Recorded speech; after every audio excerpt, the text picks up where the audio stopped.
Before we begin, if you're enjoying this content, please consider using your hype points on this video. It really helps the channel more than you could possibly know. If you're listening on Spotify, leaving a review helps out so much as well. Also, feel free to comment what time it is for you and where in the world you're listening from, but only if you want to. We absolutely love seeing where everyone is tuning in from. And of course, if you enjoy the content, subscribing really helps us keep bringing you these stories. Now let's get into tonight's investigation. A huge thank you to Justin for suggesting this topic. This one's fascinating, and honestly, it might be one of the most important stories we've ever covered. Imagine being the most decorated soldier in your nation's history. You've bled for your country on 4 different continents, led men through hell, earned the highest honours your military can bestow not once but twice. Now imagine that the wealthiest men in America approach you in secret with a proposal that would change everything. They want you to lead 500,000 armed veterans in a march on the nation's capital. They want you to force the president into submission. They want you to install yourself as a military dictator backed by the largest corporations in the country. This isn't fiction. This isn't speculation. This is the sworn testimony of a man who had no reason to lie and everything to lose by speaking. The year was 1934, and America came within a conversation of becoming a fascist state. The men who planned it walked free. Their names were largely protected, and the story was buried so thoroughly that most Americans have never heard of it. Until now. Prologue. The most decorated Marine speaks out. November 20th, 1934. Washington. The halls of Congress rarely deal in sensational claims. Procedures, budgets, debates over policy. These are the standard fare. Senators and representatives have heard wild accusations before. Conspiracy theories, political grandstanding, attention-seeking witnesses looking for their moment in the spotlight. The committees have learned to filter noise from signal. So when a retired Major General requests to give testimony about an attempted overthrow of the government, the initial response is skepticism. Another crank with delusions of importance. Another veteran unable to adjust to civilian life, seeing conspiracies in every shadow. Then someone looks at the name on the testimony request. Smedley Darlington Butler. The room changes. Suddenly this is not a routine hearing. Butler does not arrive with bodyguards, though given what he's about to say, perhaps he should. He does not bring lawyers or prepared statements crafted by political handlers. He does not have a book to sell or a political career to launch. He walks in alone, a man in his 50s with the bearing of someone who has spent his entire adult life in service to his country. The committee members know who Butler is. Every military officer in America knows who Butler is. He has earned the Medal of Honor twice. Only a handful of men in American history can make that claim. He has fought in China, Nicaragua, Haiti, and the trenches of World War I. He has commanded thousands of men in combat. He has been offered promotions to the highest ranks and turned them down because he disagreed with the politics behind them. Presidents have shaken his hand, and now he's about to tell Congress that some of the wealthiest and most powerful men in America tried to recruit him to lead a military coup. The committee chairman, Representative John McCormack, calls the hearing to order. Butler is sworn in. His voice is steady as he begins to speak. Not angry, not fearful. Simply factual, the way a military officer delivers a situation report. He provides names. Gerald McGuire, a bond salesman with connections to Wall Street. Specific dates. Summer of 1933. Multiple meetings at his home in Pennsylvania. He describes conversations that began innocuously, about veteran organisations and political influence, that gradually escalated into something far more sinister. Butler tells them about trips McGuire made to Europe, studying how Mussolini organised his fascist state in Italy, how Hitler was consolidating power in Germany.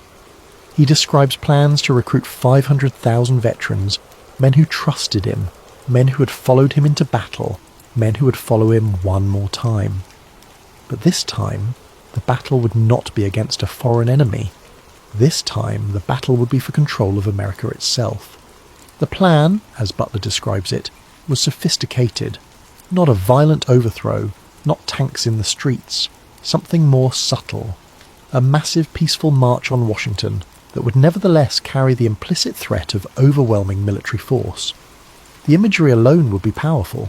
500,000 trained soldiers, many of them desperate and angry about the Depression, united behind the most famous general in America. And what would they demand? According to Maguire's alleged pitch, they would force President Franklin Roosevelt to appoint a Secretary of General Affairs, a new position that would effectively run the government. Roosevelt would remain as president in name, a figurehead for public consumption. But real power would shift to this new office, and who would hold this position? Butler himself. The committee members lean forward. This is not the rambling of a disturbed mind. This is specific. This is detailed. This is, if true, an actual attempted coup. Butler does not speculate about motives. He does not editorialise. He simply lays out the facts as he experienced them. Who contacted him, what they said, what they offered, what they planned. He tells them he did not agree. That he continued meeting with Maguire, gathering information, trying to understand the full scope of what was being proposed. And that when he finally understood how serious this was, he knew he had only one option: expose it. Butler does not ask for protection. He does not demand action. He simply presents his testimony and waits for Congress to respond. The committee will investigate. They will interview witnesses. They will examine documents. They will attempt to corroborate Butler's extraordinary claims. And in the end, they will confirm that discussions about removing President Franklin Roosevelt did indeed take place. They will state explicitly that a fascist organisation was planned and might have been executed, but no one will be prosecuted, no major financiers will be subpoenaed, no corporate executives will face charges, and the story will quietly disappear from the headlines, buried beneath other news, forgotten by a public already overwhelmed by economic catastrophe. This is the story of the business plot, the coup that almost was, the conspiracy that involved some of the most powerful men in America, the warning that we ignored, and the question of whether it could happen again. Chapter 1. America on the Brink. To understand why anyone would even consider overthrowing the American government, you have to understand what America looked like in the early 1930s, and more importantly, you have to understand how terrified the wealthy elite were of what was happening. The Great Depression has destroyed the country, not metaphorically, not in an exaggerated sense. It has genuinely devastated the nation in ways that most modern Americans cannot fully comprehend. Unemployment exceeds 25%. That's 1 in 4 working-age Americans without a job. In some cities, the number is closer to 40%. No unemployment insurance exists.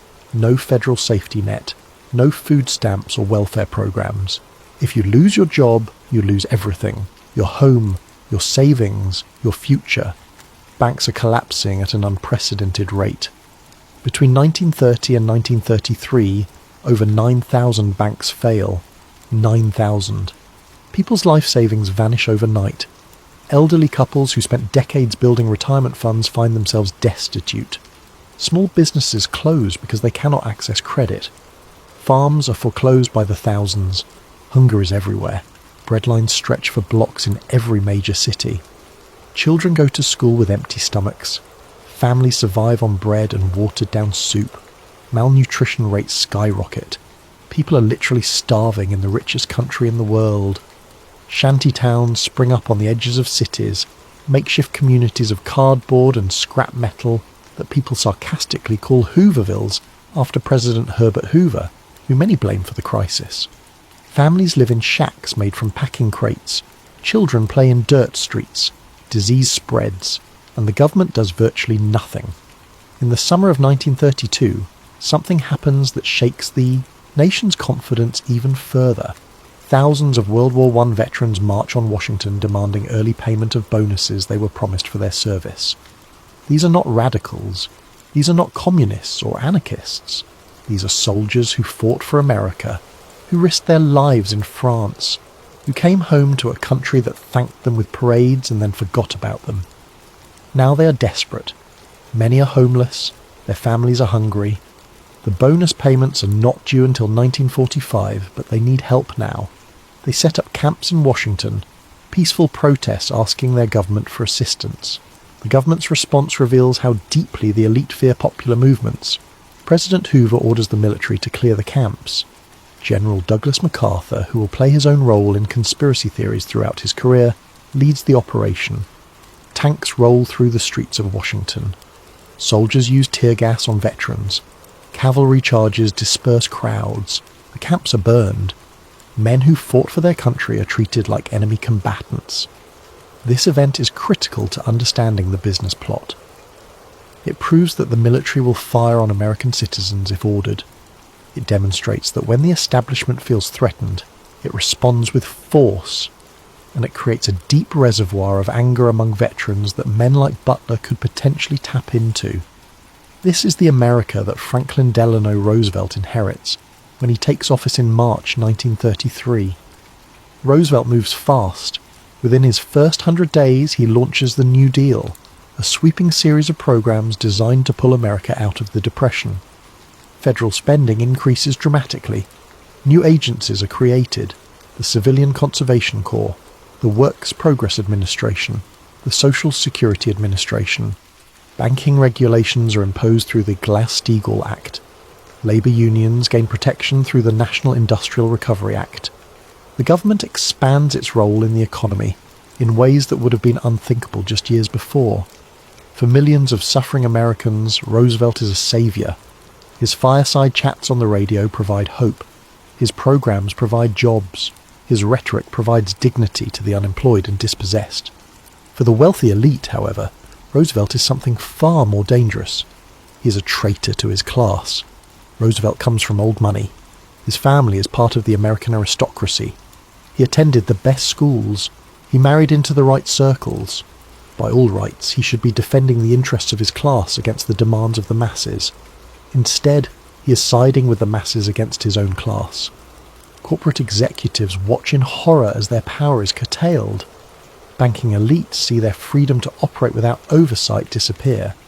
Industrialists face new regulations and union protections that threaten profit margins. These men have spent decades building empires with minimal government interference, and now a president is telling them that the rules have changed, that workers have rights, that the government can regulate business, that profit cannot be the only consideration. To many wealthy Americans, this is not reform. This is socialism. This is the first step toward communism. This is the end of everything they have built. Some of them begin to look elsewhere for solutions. Across the Atlantic Ocean, a different kind of government is rising. In Italy, Benito Mussolini has created a fascist state that promises order, discipline, and most importantly for business interests, the complete suppression of labour movements and socialist organising. Strikes are illegal. Unions are controlled by the state. Workers are disciplined. Trains run on time, and corporate profits are protected by military force. In Germany, Adolf Hitler is consolidating power through a similar model. He crushes the Communist Party, destroys independent unions, and creates a system where business and government work hand in hand, as long as business understands who is really in charge. And some American elites are watching, not with horror, with interest, with a growing sense that perhaps this model could work in America. These European governments don't have labour strikes. They don't have socialist movements threatening to redistribute wealth.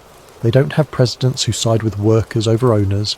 They have strong leaders who keep business running smoothly, who suppress dissent efficiently, who promise stability even at the cost of freedom. If it can work there, some begin to wonder, why not here? The ground is fertile for something unprecedented in American history. The economy is shattered. Trust in government is eroding. Millions of veterans trained in combat and accustomed to following orders are unemployed and angry. And the president is implementing policies that threaten the very foundation of corporate power. All it would take is the right leader. Someone with credibility among veterans. Someone who could be presented as saving America rather than destroying it. Someone who veterans would follow without question. Someone exactly like Smedley Butler. The question was not whether someone would try. The question was when and how carefully they would plan it. Chapter 2. Who was Smedley Butler? Smedley Darlington Butler was born in 1881 in Westchester, Pennsylvania. His father, Thomas Butler, was a lawyer who would eventually serve in the US House of Representatives for over 30 years. His mother came from a prominent Quaker family, people of peace who nevertheless understood duty and service. The family was respectable, educated, politically connected. Young Smedley could have chosen any number of comfortable careers: law, politics, business. A life of ease and influence awaited him. Instead, at age 16, he lied about his age and enlisted in the Marine Corps during the Spanish-American War. This decision would define everything that followed. Butler's military career reads like something out of an adventure novel, except every word is documented military history. He serves in Honduras, Nicaragua, Panama, Mexico, Haiti, and China. He fights in the Boxer Rebellion, where foreign powers carve up China like a pie, and Butler sees firsthand how military force serves economic interests. He participates in the occupation of Veracruz during the Mexican Revolution.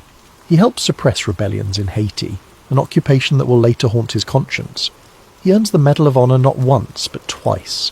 The first comes in 1914 during the Veracruz incident. The second comes in 1915 in Haiti. He is one of only 19 men in American history to receive this distinction twice.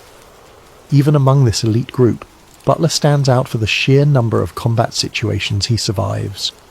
Stories about Butler become legend among Marines. Once, while fighting in Haiti against rebel forces, he personally led his men in an assault on a fortress built into a mountain. The approach was up a sheer cliff face under heavy fire. Butler climbed ahead of his troops, drawing fire, refusing to order men into danger he wouldn't face himself. When they took the fortress, Butler's uniform was torn and burned from bullets that nearly killed him. Another time, during an operation in China, Butler learned that a railway was being used to transport rebel reinforcements. Rather than engage in a prolonged battle, he simply had his men tear up several miles of track overnight. The reinforcements never arrived. The rebellion collapsed without a major fight. But Butler is more than just brave. He is genuinely concerned about his men in a way that is unusual for officers of his era. He fights constantly for better conditions, better equipment, better pay. He personally inspects food supplies and medical facilities. He writes letters to the families of men killed under his command.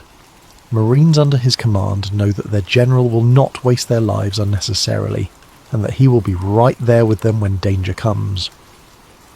By the 1920s, Butler is one of the most famous military figures in America. He is appointed Director of Public Safety in Philadelphia, where he attempts to clean up rampant corruption in the police department.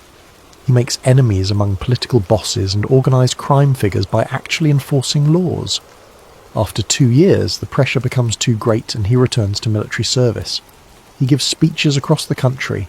Veterans admire him. The public knows his name.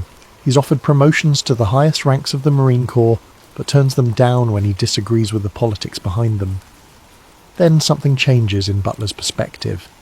As he looks back at his decades of service, he begins to see patterns that disturb him profoundly. He realizes that many of the military operations he participated in were not about defending America. They were about defending American corporate interests abroad. He helped suppress revolutions that threatened American companies. He protected banana plantations in Central America. He secured mining rights in Haiti. He ensured that American banks could collect debts from foreign governments. He begins speaking out about this. Not quietly, not tactfully, loudly and publicly. In 1935, he'll publish a short book called War is a Racket. In it, he'll write something that shocks many Americans. I spent 33 years and 4 months in active military service, and during that period I spent most of my time as a high-class muscle man for big business, for Wall Street and the bankers. In short, I was a racketeer, a gangster for capitalism. I helped make Mexico, especially Tampico, safe for American oil interests. I helped make Haiti and Cuba a decent place for the National City Bank boys to collect revenues in. I helped in the raping of 6 Central American republics for the benefit of Wall Street. The record of racketeering is long. This is not a minor figure making wild claims. This is one of the most decorated officers in American military history, explicitly stating that he was used as an enforcer for corporate interests. But in 1933, when the approach comes, Butler is still a respected figure who has not yet fully articulated these ideas. He has retired from active duty but remains deeply connected to veteran communities. He gives speeches criticising corporate influence and war profiteering, but he is not considered radical or dangerous. He is simply a general speaking uncomfortable truths that most people choose to ignore. This makes him perfect for what comes next. He is famous enough to command instant loyalty from veterans across the country. He is critical enough of the establishment to seem like he might be sympathetic to dramatic change. He has demonstrated willingness to stand up to authority when he believes it is corrupt. But he is not so radical that approaching him would be obviously insane. Whoever decided to recruit Butler understood these factors carefully. They had done their research. They knew his background, his beliefs, his influence. They chose well. What they did not anticipate, what they could not have known, was that Butler's criticism of corporate power was not a performance. It was not positioning for future political office. It was not rhetorical flourish for applause at veteran gatherings. It was genuine conviction, born from decades of experience, from seeing how power really operates, from recognising his own role in a system he had come to despise. And when they approached him with their proposal, they would learn exactly how deep that conviction ran. They would learn that Smedley Butler could not be bought, could not be flattered into compliance, could not be convinced that overthrowing democracy was patriotic. They chose the right man for their purposes. They just chose the wrong man to trust. Chapter 3. The Approach. The first contact comes in the summer of 1933, just months after Roosevelt takes office and begins implementing the New Deal. Gerald Curly Maguire is a bond salesman working for Grayson M.P. Murphy and Company, a prestigious Wall Street brokerage firm. On the surface, there is nothing particularly remarkable about Maguire. He is 43 years old, well-dressed, well-spoken, the type of man who can move comfortably in rooms full of money and power without being the centre of attention. He is connected to the American Legion, one of the largest veteran organisations in the country, serving as commander of a Connecticut post. He moves in circles of wealth and influence, but is not himself a major figure. He is what intelligence operatives would call a cutout, someone who makes contact without revealing who is really behind the operation. Maguire approaches Butler with what seems, initially, like a modest and reasonable proposal. He wants Butler's help in influencing the American Legion's annual convention. The Legion is considering resolutions about monetary policy, specifically about whether America should return to the gold standard. This is not an obscure economic debate. The gold standard question represents a fundamental divide between different economic interests. Banks and wealthy bondholders favour gold because it protects their holdings from inflation. Workers and farmers oppose it because it makes debt harder to pay off and restricts government's ability to stimulate the economy. Maguire claims that he represents a group of wealthy Legion members who want to ensure the convention votes the right way. He offers Butler money to attend the convention and use his influence. It is presented as simple political organising, the kind of thing that happens all the time. Butler listens but is non-committal. Something about Maguire does not sit right with him. The offer seems reasonable on its face, but Butler has spent too many years around men with hidden agendas to take anything at face value. He senses something beneath the surface of this request, but cannot quite identify it. Maguire persists. Over the following months he makes multiple visits to Butler's home in Newtown Square, Pennsylvania. Each time he brings more information. Each time the conversation evolves and deepens. What begins as discussions about the American Legion gradually transforms into something far more ambitious and far more dangerous. According to Butler's later testimony, Maguire begins describing trips to Europe. He claims to have travelled extensively, studying how different governments operate. He talks about Italy, where Mussolini has created a system that efficiently combines corporate interest with authoritarian control. He speaks admiringly of how Mussolini dealt with labour problems. He simply made strikes illegal and arrested union organisers. How Mussolini dealt with political opposition. he outlawed other parties and imprisoned dissidents, how Mussolini maintains order through paramilitary groups that enforce discipline with violence when necessary. Maguire is not critical of these methods. He presents them as solutions. Then Maguire starts talking about veterans, about how many former soldiers are unemployed and desperate, about how they feel betrayed by a government that sent them to war and then abandoned them during the Depression, about how they could be organised, mobilised, given purpose and direction again. 500,000 men, he suggests, maybe more, all veterans, all trained in military tactics, all potentially loyal to a leader they respect. The conversations become more explicit over time. Maguire describes a plan that has clearly been developed in detail, not improvised during their meetings. A march on Washington, he explains. Not violent, he insists repeatedly. Peaceful, but overwhelming. 500,000 veterans descending on the Capitol in a show of force that cannot be ignored. The imagery alone would be powerful. The implicit threat of what 500,000 trained soldiers could do if pushed would be even more powerful. And what would they demand? According to Butler's testimony, the goal is to force Roosevelt aside, not necessarily to remove him entirely, Maguire emphasises, as if this distinction makes the plan less treasonous.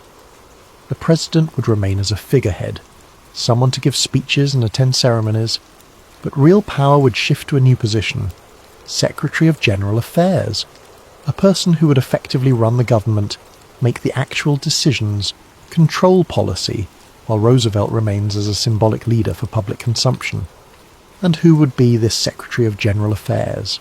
Maguire suggests that Butler himself would be the ideal candidate. Who better than the most decorated Marine in American history?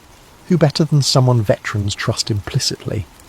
Who better than a general with no political ambitions, no partisan affiliations, simply a patriot trying to save his country from Roosevelt's dangerous socialist experiment?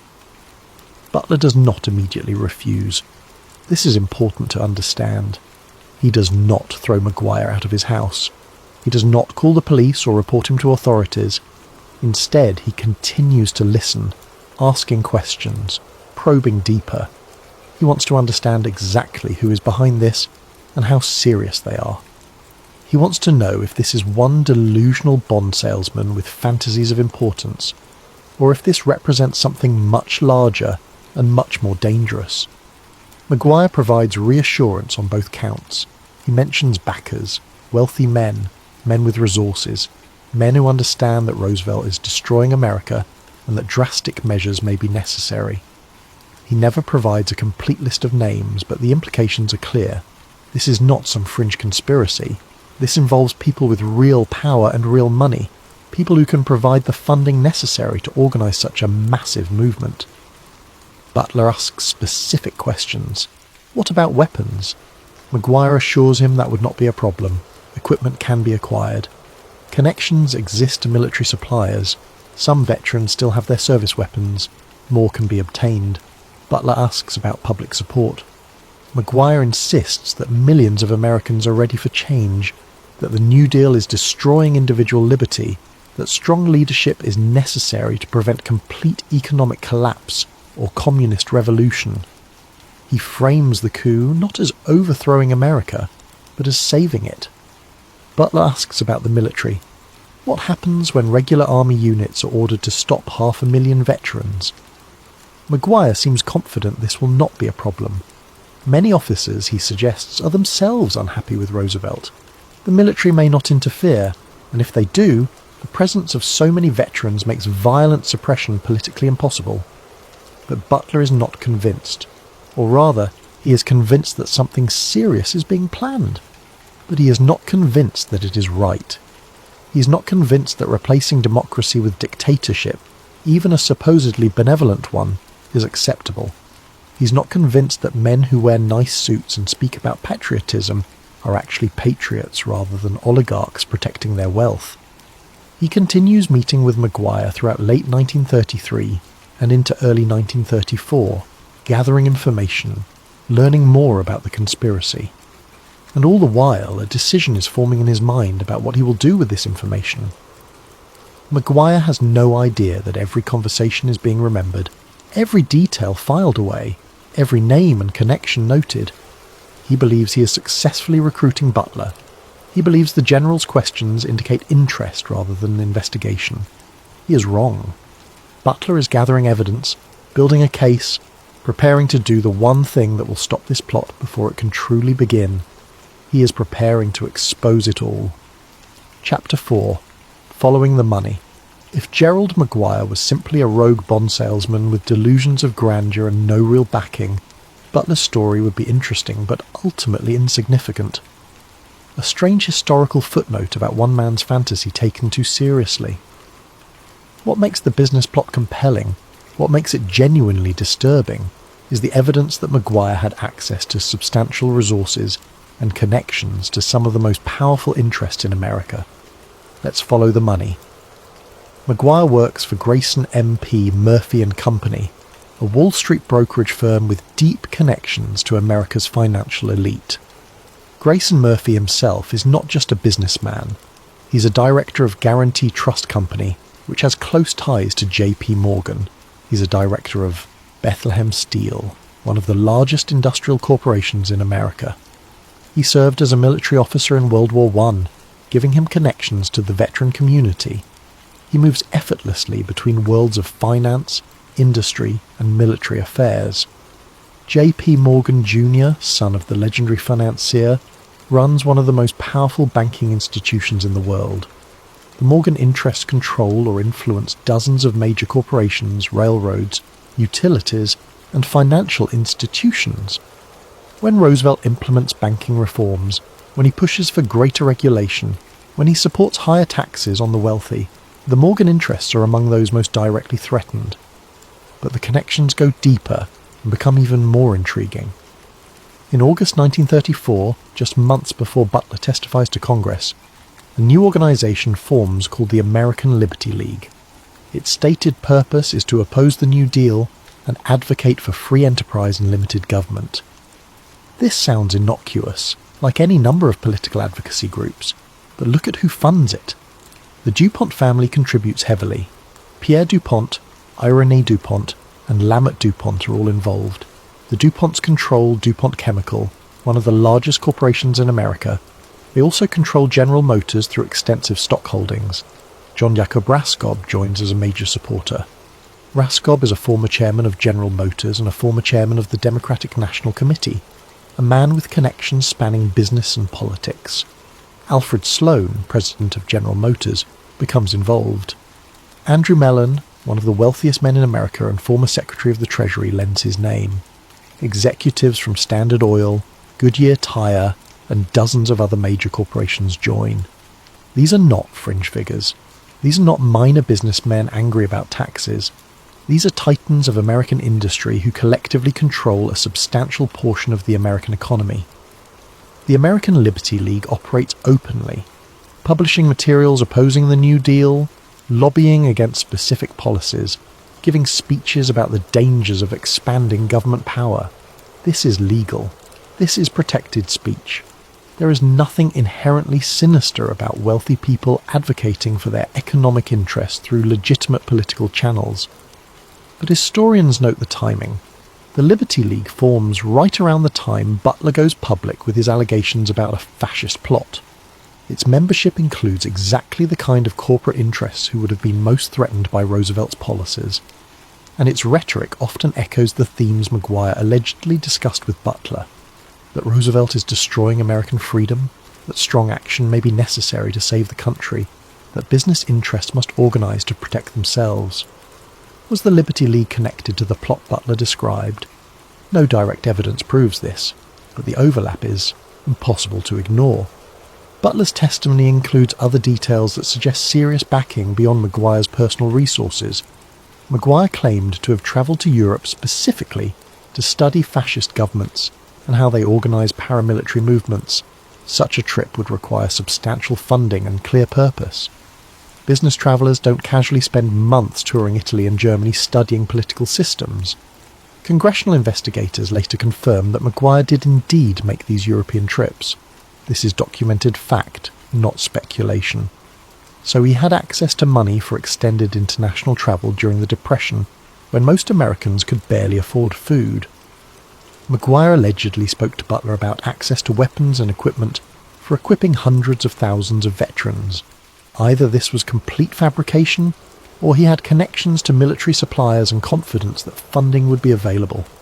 He discussed specific plans for organising veteran groups, strategies for recruitment, logistics for moving masses of people to Washington.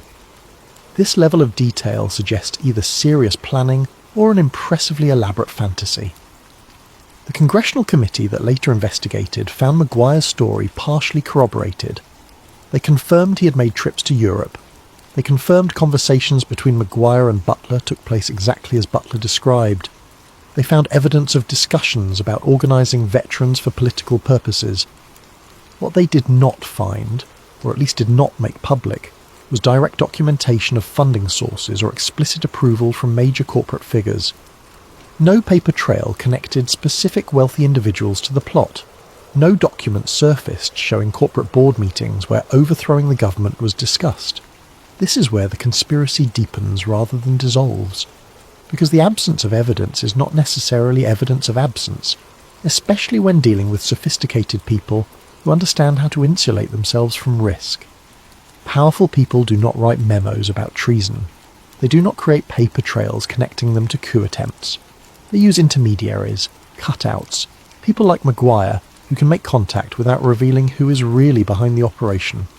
If the plot succeeds, the real backers reveal themselves and reap the rewards. If it fails, the intermediary takes the fall while the masterminds remain untouchable. This is basic tradecraft for anyone engaged in illegal or politically dangerous activities. So the question is not whether there is explicit documentation connecting wealthy elites to the business plot. The question is whether the circumstantial evidence is strong enough to suggest their involvement, despite the lack of explicit proof. Gerald Maguire had European travel funding during the Depression. He had access to people with resources. He spoke confidently about acquiring weapons and equipment. He made specific references to wealthy backers. His employer was connected to the Morgan interests, and an organisation formed by many of the same interests he allegedly represented appeared right as the plot was being exposed. Butler would later say that he believed Maguire was a messenger for far more powerful figures, that the bond salesman was not the architect but merely the recruiter, that if he had agreed to the plan, the real players would have revealed themselves, providing the funding and support necessary to execute the operation. But Butler did not agree, and so the identities of those real players, if they existed beyond Maguire's imagination, remained hidden in the shadows where powerful people prefer to operate. Chapter 5. Congress Investigates. On November 20th, 1934, the Special Committee on Un-American Activities, commonly known as the McCormick-Dickstein Committee, hears extraordinary testimony from Smedley Darlington Butler. The committee is chaired by Representatives John McCormick of Massachusetts and Samuel Dickstein of New York. It was originally formed to investigate Nazi propaganda activities in the United States, part of a growing concern about foreign influence in American politics. The timing is significant. Hitler has consolidated power in Germany. Fascist movements are growing across Europe, and American politicians are beginning to worry that similar ideologies might take root in the United States. Butler's allegations expand their mandate considerably. This is not about foreign propaganda. This is about domestic conspiracy. This is about American citizens, wealthy and powerful American citizens, allegedly plotting to overthrow the American government. The hearing room is not packed with reporters. This is not a public spectacle with cameras and dramatic confrontations. It is a relatively quiet congressional hearing, the kind that happens regularly in Washington, attended by committee members, a few staff members, and minimal press coverage. Butler speaks for hours. His testimony is methodical, detailed, and disturbing. He provides specific dates for his meetings with Maguire. He recounts conversations nearly word for word, the way someone with military training remembers briefings and debriefings.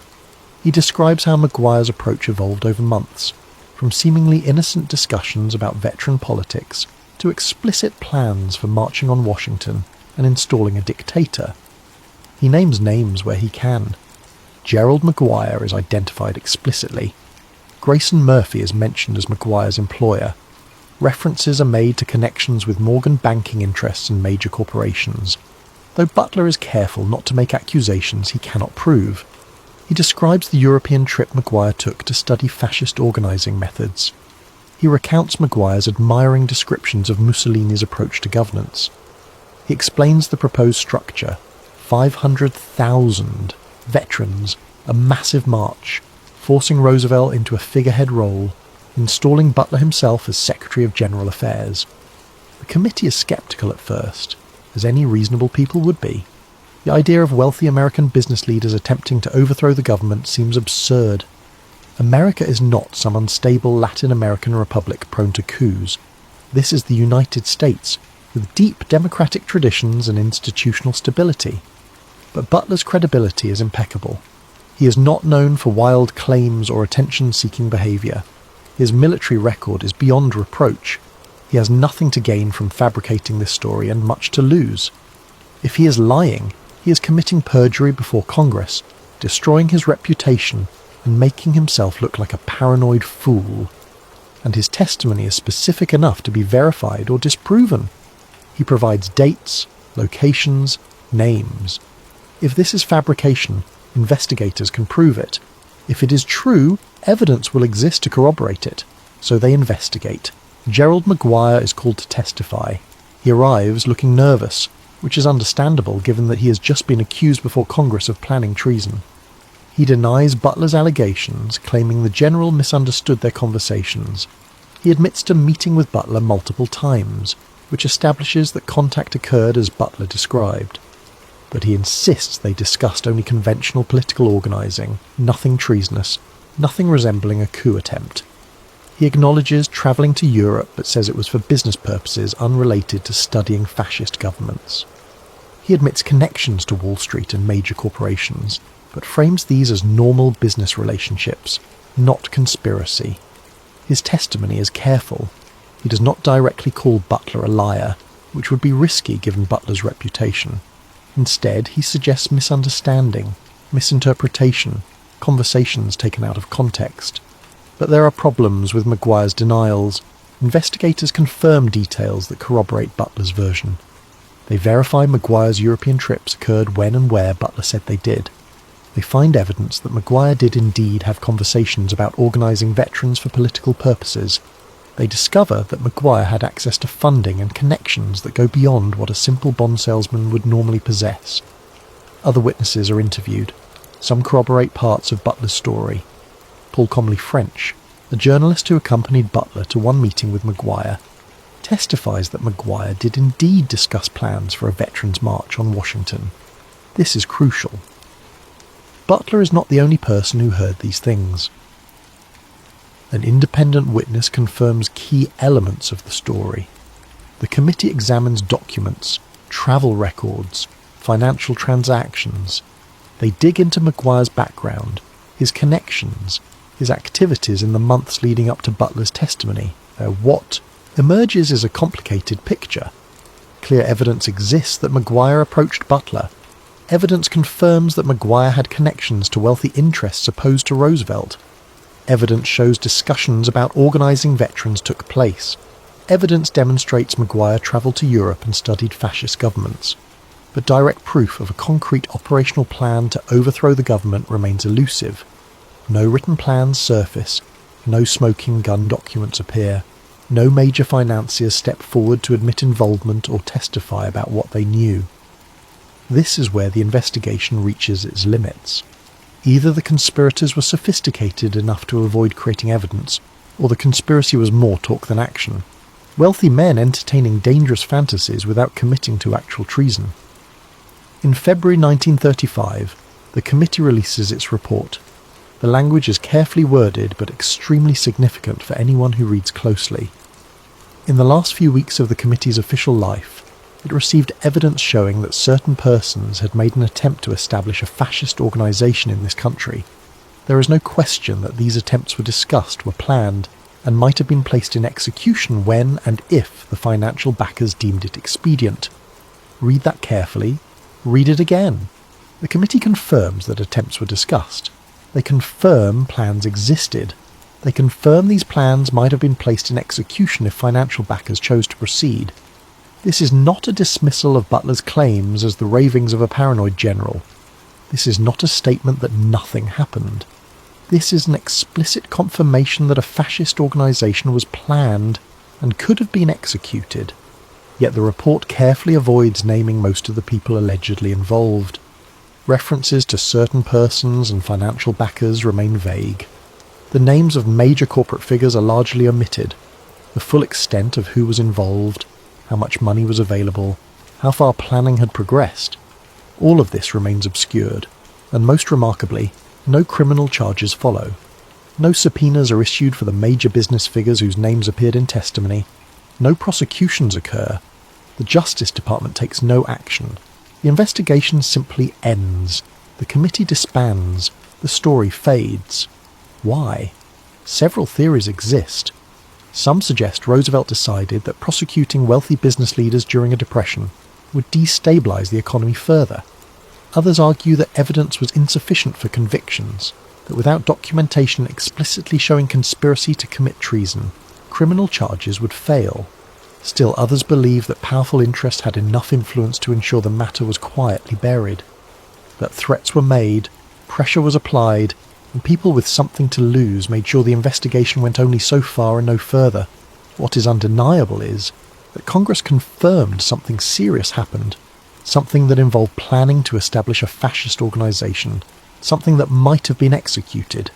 And then Congress, the Justice Department, and the Roosevelt administration all decided to let it go.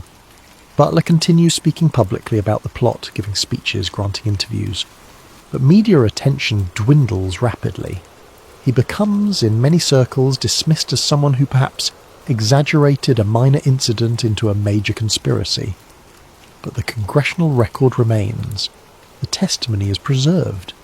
The committee's conclusion stands, recorded in official documents. Something was planned. Something serious. Something that came closer to happening than most Americans will ever realize. And the people responsible walked free. Chapter 6. The Media Silence. One of the most puzzling and revealing aspects of the business plot is how quickly it disappeared from public consciousness. A decorated general testifies under oath that wealthy interests tried to recruit him for a coup. Congress investigates and confirms that discussions about establishing a fascist organisation took place. Yet within weeks, the story is barely mentioned in major newspapers, and within months, it is almost completely forgotten. This is not how major political scandals normally work. When the Teapot Dome scandal broke in the 1920s, revealing corruption in the Harding administration, newspapers covered it for years. When organised crime figures made headlines, the stories ran for months. When labour disputes turned violent, front-page coverage continued until the situations resolved. But the business plot? After the initial reports when Butler first makes his allegations, coverage drops off dramatically. And the coverage that does exist is often dismissive or sceptical rather than investigative. Initial coverage exists. When Butler first makes his allegations public in November 1934, some newspapers report them. But the tone is revealing. Headlines suggest Butler might be confused or exaggerating. Editorial commentary questions whether a serious plot actually existed. Some papers treat it as a curiosity rather than a potential constitutional crisis. The New York Times, one of the most influential papers in the country, covers the story but treats it with clear skepticism. An early article describes Butler's claims, but focuses more on Maguire's denials than on the details of the alleged conspiracy. The tone implies that a decorated general has perhaps gotten some innocent conversations confused with something more sinister. Other major publications follow similar approaches. The Washington Post, Chicago Tribune, and Los Angeles Times all provide some coverage, but it is measured, cautious, skeptical. Butler's claims are presented as allegations from a controversial figure, rather than credible testimony from a highly decorated officer with no history of fabrication or attention-seeking. Compare this to how other political scandals of the era are covered, especially those involving far less serious allegations. Corruption stories receive extensive ongoing coverage. Political controversies are dissected in detail. Labour disputes and social movements get comprehensive analysis. But a potential coup attempt, that gets a few articles and then silence. When the Congressional Committee releases its findings in February 1935 confirming that planning occurred, you would expect major coverage. Congress has just officially stated that attempts to establish a fascist organisation were discussed and might have been executed. This should be headline news. Instead, the story receives minimal attention. Some papers report the committee's findings briefly. Others do not cover it at all.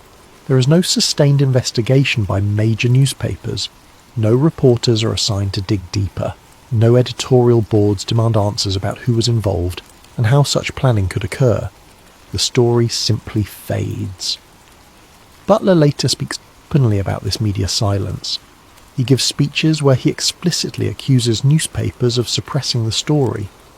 He suggests that powerful interests, the same interests allegedly behind the plot, used their influence to discourage coverage.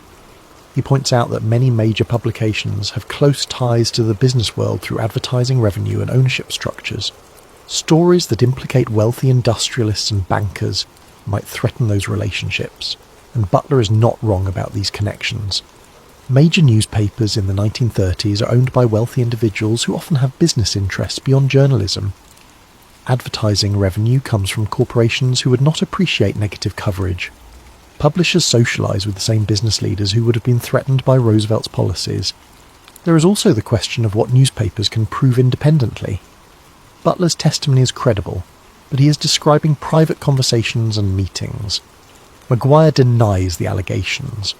Other potential conspirators are never definitively identified in public reporting. Without documents showing explicit plans or multiple witnesses confirming every detail, newspapers may have felt the story was too risky to pursue aggressively, but the silence goes beyond simple editorial caution or the challenge of verification. Some reporters who try to follow the story encounter unusual roadblocks. Sources refuse to talk. Documents suddenly become unavailable. Phone calls are not returned.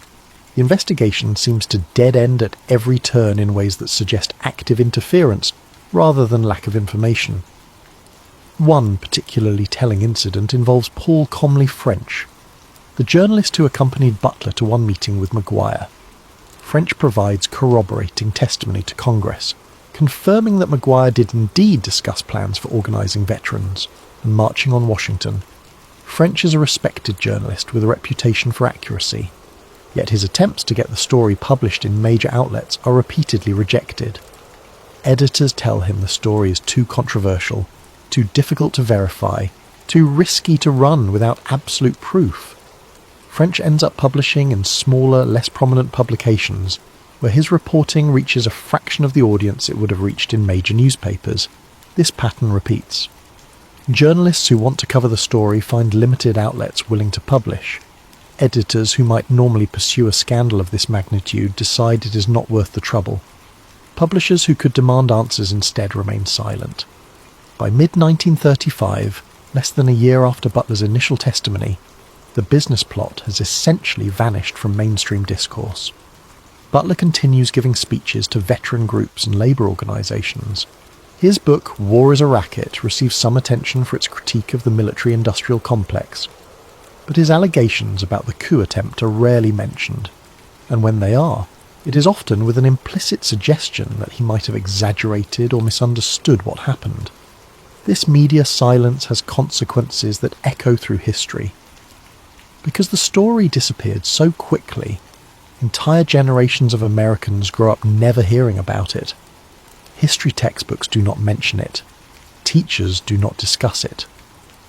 The business plot becomes one of those obscure historical footnotes that only researchers and conspiracy theorists know about. Even today, if you ask random Americans if they have heard of the business plot, the vast majority will say no.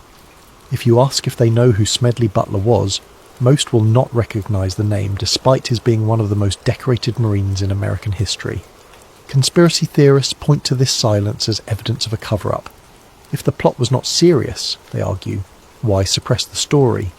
If Butler's allegations were baseless, why not expose him as a fraud through aggressive investigation?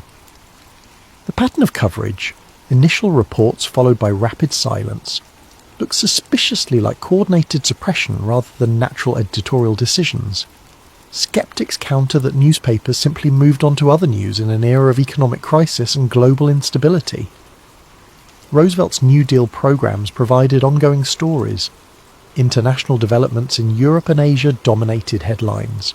The business plot, lacking dramatic developments or clear villains, simply was not compelling enough to sustain coverage. But this explanation struggles to account for the pattern. Newspapers sustained coverage of far less consequential stories. The business plot involved allegations of an attempted coup, congressional confirmation that planning occurred, and implications reaching to the highest levels of American business. This is objectively a massive story. Yet, it disappeared. Whatever the true explanation, one fact is undeniable. A congressional committee confirmed that discussions about overthrowing the government took place, and America collectively chose to forget about it. The media played a central role in that forgetting, whether through deliberate suppression, editorial caution, or simply following the lead of powerful interests who wanted the story buried. And that silence itself tells us something important about power in America. Some stories get told, some stories get amplified, and some stories, particularly those that threaten the interests of the wealthy and powerful, simply disappear. Chapter 7. The Unanswered Questions. Decades after the business plot, with the benefit of historical documents, congressional records and scholarly research, fundamental questions remain unanswered. The basic facts are not in dispute. Maguire approached Butler, conversations occurred, Congress investigated and confirmed planning took place.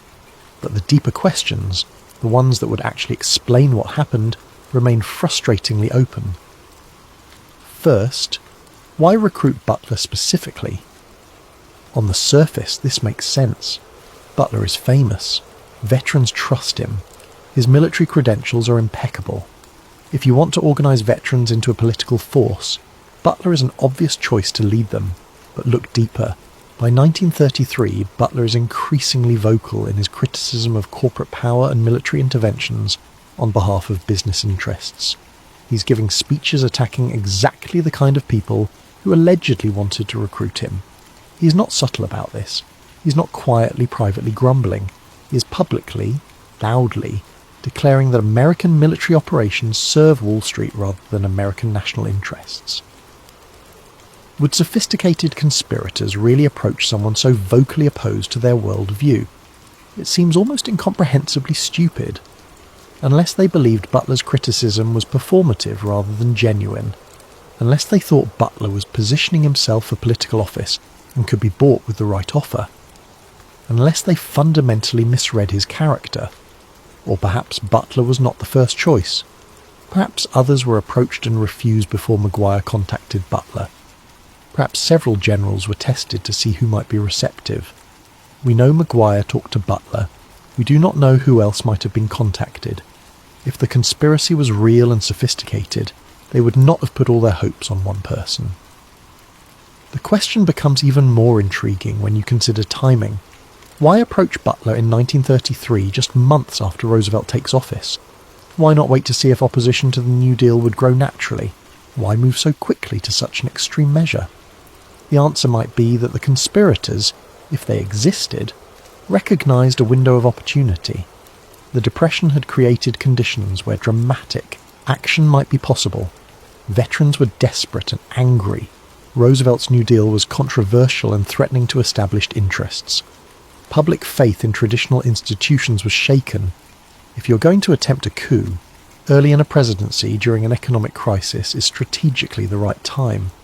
But it still required recruiting someone willing to betray their oath to the Constitution, and they chose someone who would ultimately expose them instead. Second, why did Maguire have access to funding and European contacts? This question cuts to the heart of whether the conspiracy was real or fantasy. Maguire is a bond salesman. He's not a major figure in banking or industry. He does not have personal wealth sufficient to fund an operation of the scale he described to Butler. Yet congressional investigators confirmed Maguire travelled to Europe, confirmed he visited Italy, France and Germany. Confirmed these trips occurred when Butler said they did. International travel in the 1930s during the Depression was expensive. It required substantial funding and clear purpose. Business travellers did not casually spend months touring Europe studying political systems. So where did Maguire get the money for these trips? Who funded them? Who benefited from his research into fascist organising methods? If Maguire was acting alone, if this was just his personal fantasy, the European trips make no sense. Why would a bond salesman spend significant money studying foreign governments? What would be the point? But if Maguire was acting as an agent for wealthier interests, if someone was backing his activities, the trips make perfect sense. You send someone to study how Mussolini organised his black shirts, how Hitler built the SA and SS, how fascist governments structure paramilitary forces and maintain control. You gather information about what works. Then you apply those lessons to the American context. Maguire spoke confidently to Butler about accessing weapons and equipment. He discussed organising hundreds of thousands of veterans. He referenced financial backers with resources. Either he was delusional, and none of this was real, or someone was providing him with backing and assurances. The Congressional Committee did not, or could not, trace the money conclusively. But the fact that Maguire had resources beyond his personal means is not disputed. Someone enabled his activities. The question is who? Third, why did Congress confirm planning but pursue no charges? This is perhaps the most frustrating unanswered question. The committee's final report explicitly states that attempts to establish a fascist organisation were discussed, were planned, and might have been placed in execution if financial backers deemed it expedient. That language is not ambiguous. That is not a careful statement designed to neither confirm nor deny. That is an explicit confirmation that serious planning occurred, yet no prosecutions follow. No major figures are even publicly named in the official report. The Justice Department, which could have brought charges based on congressional findings, takes no action. The FBI, which could have investigated further, does not pursue the matter. Why? Several theories exist. Perhaps evidence was insufficient for criminal convictions. Conspiracy to commit treason requires proving intent and concrete actions toward execution. Conversations and planning, however serious, might not meet the legal threshold for prosecution. Maguire denied the allegations. Other potential conspirators were never definitively identified. Without explicit documentation or multiple witnesses, convictions might have been impossible to secure. Perhaps Roosevelt made a calculated political decision. Prosecuting wealthy business leaders during the Depression could have destabilized the economy further. It could have deepened the divide between business and government at a time when cooperation was needed. It might have created martyrs and sympathy for people Roosevelt wanted to marginalize politically. Better, perhaps, to expose the plot just enough to prevent it from proceeding, then let it fade rather than creating a sensational trial. Or perhaps more sinister forces were at work. Perhaps powerful interests exerted pressure. Perhaps threats were made, implicitly or explicitly. Perhaps evidence disappeared. Perhaps witnesses were discouraged from cooperating. Perhaps the investigation was allowed to proceed only so far before being quietly shut down to protect people who could not be touched. We do not know. The reasoning behind the decision not to prosecute was never publicly explained. We have the committee's conclusion, but not their rationale for what did not happen next. Fourth, why were names shielded? Congressional committees usually name names. Investigations into corruption, propaganda, and criminal activity typically identify perpetrators explicitly. When Congress investigates corporate wrongdoing or political corruption, they name the corporations and the individuals involved. The business plot investigation does not follow this pattern. The final report refers to certain persons and financial backers without providing specifics. Butler names Gerald Maguire and references connections to Wall Street interests and major corporations. But the official report omits most names. This could be standard procedure when evidence is circumstantial. Naming someone without proof sufficient for conviction opens the committee to libel concerns and political retaliation. Perhaps the committee felt they had enough evidence to confirm planning occurred, but not enough to name specific backers without risking legal consequences. Or perhaps names were shielded deliberately to protect powerful figures. Perhaps committee members received pressure from people with influence. Perhaps deals were made. Confirm the basic facts, but do not name names, and in return certain political considerations will be arranged. The selective disclosure pattern, confirming a conspiracy existed while obscuring who was responsible, is consistent with protecting the powerful while appearing to take the allegations seriously. Fifth, how serious was the plan? Butler describes detailed conversations about recruiting veterans, marching on Washington, and installing a Secretary of General Affairs to effectively replace Roosevelt. Maguire allegedly discusses logistics, funding, and European precedents. Congressional investigators confirm that planning occurred. But was this ever operationally viable? Could 500,000 veterans actually be recruited? Would they truly march on Washington at Butler's command? Would the military stand aside? Would the public accept it? Would Roosevelt simply resign under pressure? Skeptics argue the plan was absurd from the start. The logistics alone would be overwhelming, the political obstacles insurmountable, the risk of failure catastrophic. Even if some wealthy figures entertained the idea, even if Maguire was genuinely trying to recruit Butler, the conspiracy could never have succeeded. But this analysis assumes rational calculation. The 1930s were not a rational time.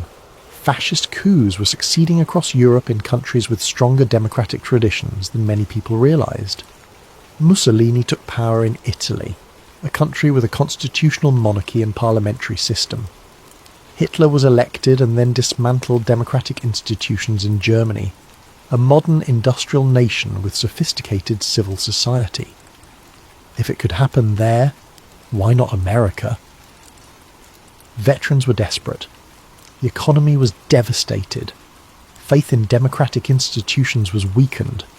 Roosevelt was implementing policies that terrified the wealthy elite. The conditions for authoritarian movements were present, and Butler himself took it seriously. He did not dismiss Maguire as delusional. He did not laugh off the approach. He gathered information, reported it to Congress, and testified under oath that he believed a genuine attempt to overthrow the government was being planned. Butler spent his entire adult life in military service. He understood operational planning. He knew the difference between fantasy and feasible operations, and he concluded this was the latter. Whether the plot would have succeeded if Butler had agreed remains speculation.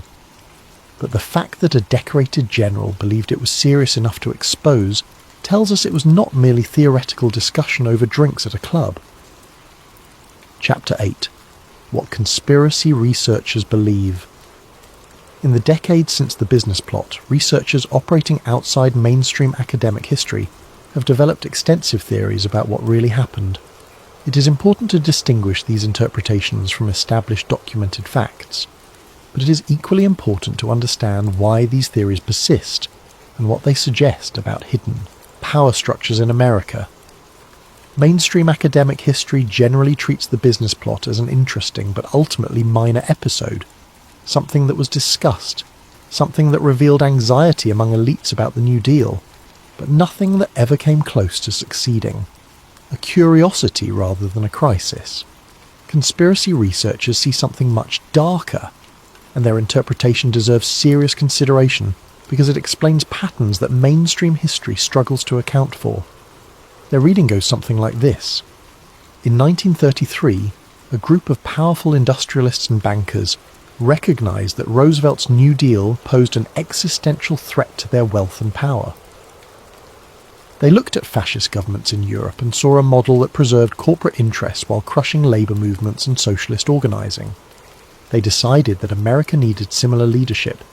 These men were not fringe extremists. They were pillars of American business. They controlled banks, corporations, manufacturing. They had access to resources that most people cannot even conceptualize. And they were genuinely terrified that Roosevelt was implementing socialism that would destroy everything they had built. They began planning a coup, not a violent revolution with tanks in the streets. That would be too risky, too likely to backfire. Something more subtle and more brilliant. a massive demonstration of veteran support that would intimidate Roosevelt into accepting a power-sharing arrangement. Present it as saving America rather than overthrowing democracy. Frame it as patriots preventing socialist destruction rather than corporate interests protecting profits. The genius of the plan, if it existed, was its potential legitimacy. If you can get the most decorated general in American history to lead 500,000 veterans to Washington, if they claim to be saving the Constitution from Roosevelt's violations, if they present themselves as patriots rather than traitors, you might actually succeed. The optics would be powerful, the implicit threat would be overwhelming, and Roosevelt might calculate that resistance would cause civil war. They needed a leader credible enough to command veteran loyalty. They chose Butler, not realizing his criticisms of corporate power were genuine rather than political positioning. They approached him carefully, testing his receptiveness through increasingly explicit conversations. Maguire was not the architect. He was a recruiter, someone expendable if things went wrong. The real backers remained hidden, insulated by layers of deniability. If Butler had agreed, they would have revealed themselves, providing the funding and support necessary to execute the operation. If he refused, Maguire would take any fallout while the real conspirators remained untouchable. Butler recognised what was happening and made a calculated decision. He would continue meeting with Maguire, gathering information, learning as much as possible about the conspiracy. Then he would expose it in a way that made execution impossible. His testimony to Congress served multiple purposes. It revealed the plot, making it impossible to proceed. It created a historical record that could not be completely erased. It warned America about the danger of corporate fascism, and it forced the conspirators to retreat and abandon their plans. Congress confirmed the plot was real, but declined to prosecute because naming the conspirators would reveal just how high the corruption reached. Imagine the testimony in a trial. Imagine major corporate executives being questioned under oath about planning to overthrow the government. Imagine the destabilization of business confidence during the Depression. Imagine the political crisis if America's wealthiest families were exposed as attempted coup plotters. Roosevelt made a pragmatic decision. Expose the plot enough to prevent execution, but do not push for prosecutions that would tear the country apart. Let the warning stand. Let the conspirators know they were caught. But do not create the spectacle of a trial that would dominate headlines for years. So the story was buried. Media coverage was suppressed through a combination of ownership interests, advertising pressure, and direct intervention. Butler became marginalised as a controversial figure whose allegations might have been exaggerated, and America forgot how close it came to authoritarianism. This narrative is compelling. It explains the unanswered questions. It accounts for the media silence. It makes sense of why Congress confirmed planning but pursued no charges. It presents Butler as a hero who saved democracy at personal cost. But is it true? Academic historians remain sceptical. They point out the lack of direct evidence linking specific wealthy individuals to explicit coup planning. They note that Maguire's conversations with Butler, while suspicious, do not prove a concrete operational plan with funding committed and timelines established. They observe that organising 500,000 veterans would require logistics that no evidence suggests existed. They propose alternative explanations. Perhaps Maguire was exploring ideas on behalf of business interests, testing whether such a plan was feasible, but never received authorization to actually proceed. Perhaps wealthy elites entertained dangerous fantasies about removing Roosevelt without ever committing to action.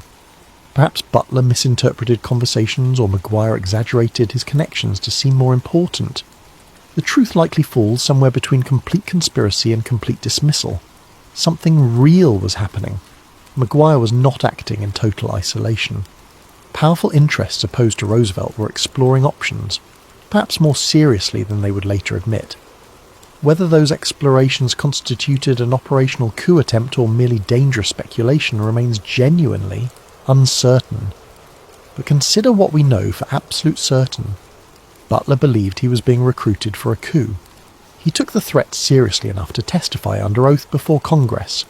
Congress investigated and confirmed that attempts to establish a fascist organisation were discussed, were planned, and might have been executed if backers chose to proceed. That confirmation from Congress is not speculation. That is official documented fact in the congressional record. Something serious enough to generate that statement from a congressional committee investigating un-American activities actually happened. The conspiracy researcher interpretation might not be entirely correct in every detail, but it is not baseless paranoia. It is built on documented facts that mainstream history struggles to explain. The European trips, the conversations, the congressional confirmation, the lack of prosecutions, the media silence. Whether you call it a conspiracy or a near miss, whether you believe it was fully operational or merely exploratory, one thing is undeniable. American democracy faced a threat from within, from people with power and resources, and only Butler's refusal prevented us from discovering how serious that threat truly was. Chapter 9. America's Forgotten Warning. No coup occurred. No government fell.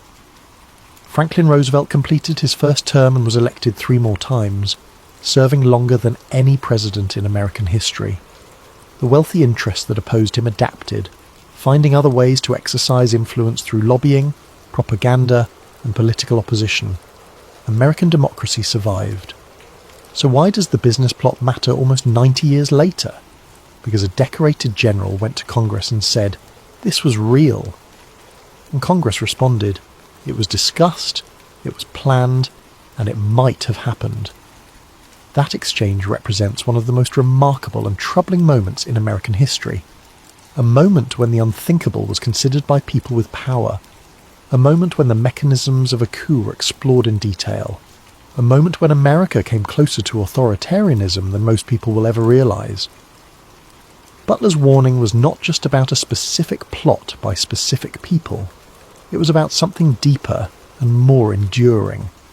The danger of concentrated wealth, the threat of corporate power to democratic institutions, how economic crisis creates opportunities for authoritarian solutions, and how quickly democracy can be threatened when enough powerful people decide it no longer serves their interests. In his later speeches and writings, Butler emphasized these systemic themes. He described in detail how business interests shape military policy, how wars are fought to benefit corporations while ordinary soldiers die, how the machinery of government serves wealth rather than citizens. His book, War is a Racket, published in 1935, remains one of the most powerful critiques of militarism ever written by an American military officer. In it, he calculates profits made by corporations during World War I while soldiers died in trenches. He lists companies that made fortunes from military contracts. He proposes radical reforms, including that only soldiers who will actually fight should be allowed to vote on whether to go to war. It is devastating, angry, and written by someone who spent 33 years serving the system he is now exposing. But beyond his anti-war message, Butler's testimony about the business plot carried a different warning that is even more relevant today. Democracy is fragile. It is not guaranteed by documents or traditions. It survives only when people actively defend it. When enough powerful people feel threatened by democratic decisions, they will seek alternatives. And if those alternatives involve military force, the presence of trained personnel and sympathetic officers can make the unthinkable possible. This warning echoes through history with disturbing consistency.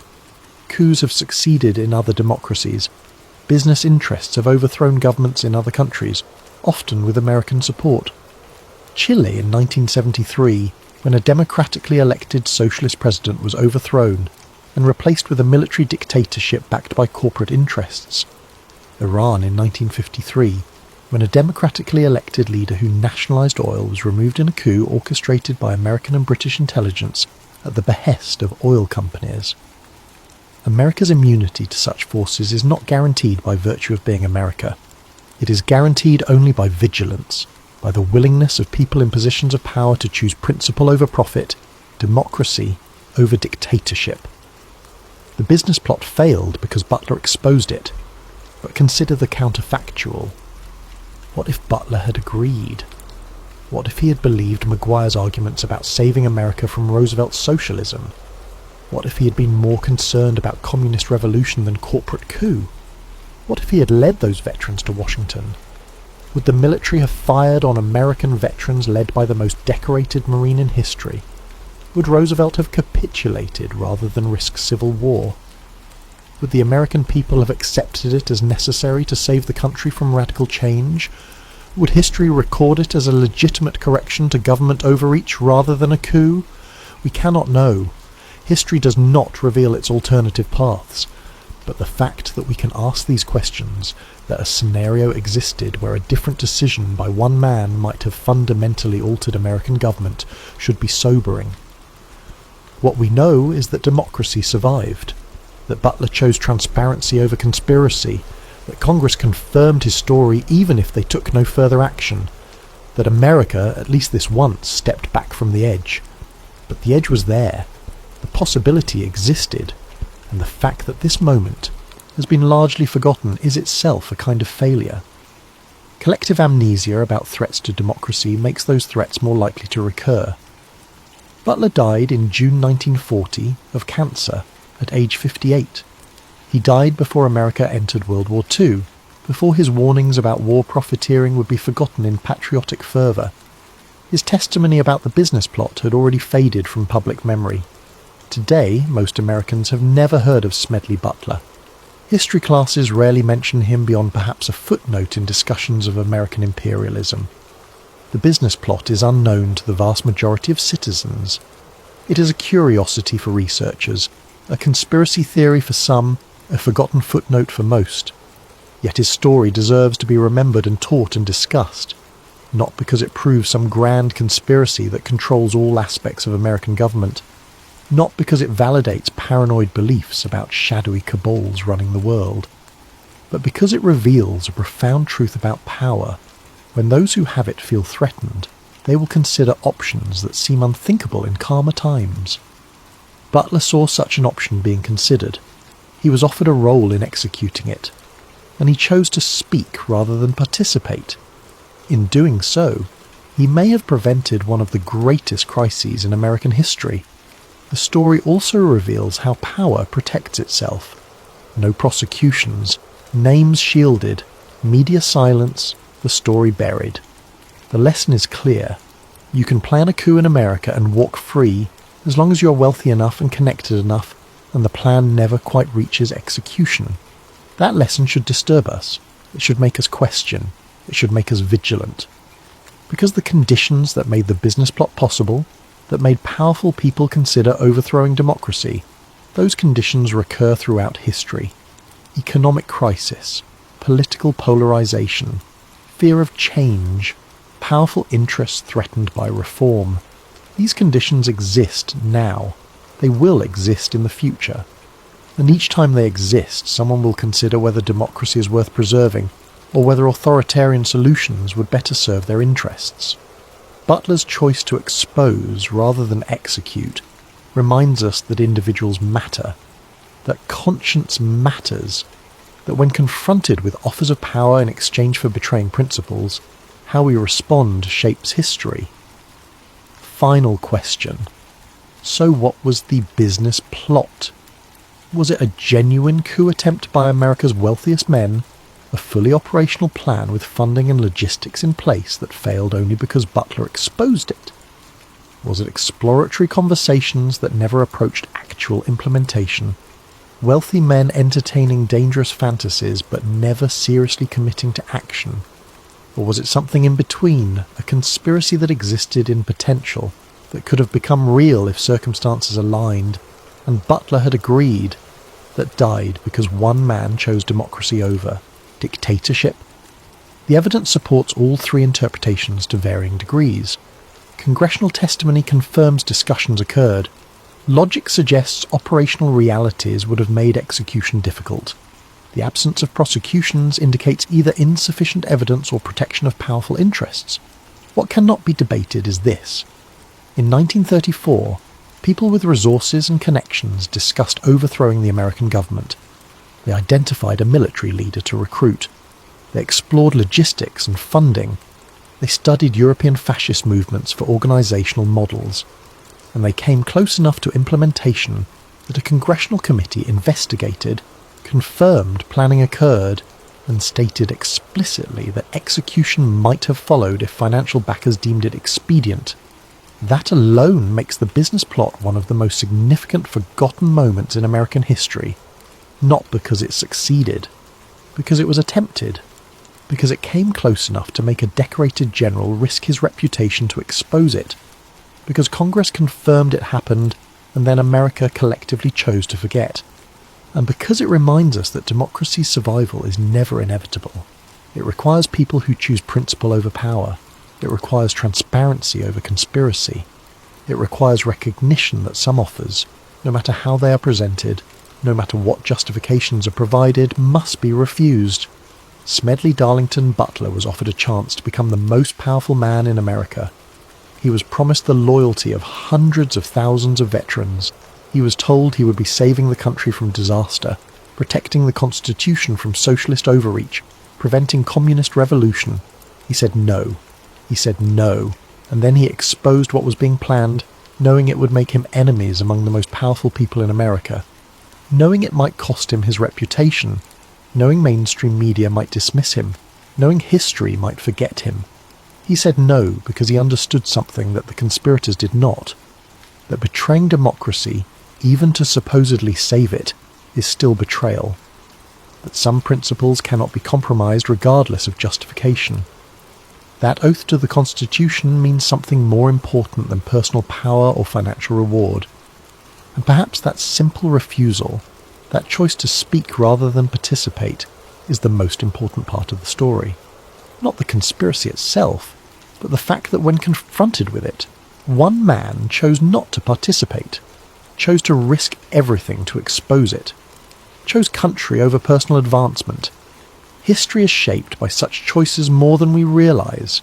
Great forces and economic conditions and social movements all matter. But so do individual decisions at critical moments. Butler's decision to expose the business plot rather than lead it represents one of those critical moments. The business plot failed because Butler made the right choice. The question for every generation is whether, when faced with similar choices, when offered power in exchange for principles, when told that betraying democracy is actually saving it, we will do the same. Will we recognise the offer for what it is? Will we have the courage to refuse? Will we risk reputation and comfort to expose conspiracies against democracy? Or will we rationalise, justify, convince ourselves that this time is different, that extraordinary circumstances require extraordinary measures, that the ends justify the means? Butler chose. He chose well. And democracy survived. That is the warning he left us. That is the lesson we forgot.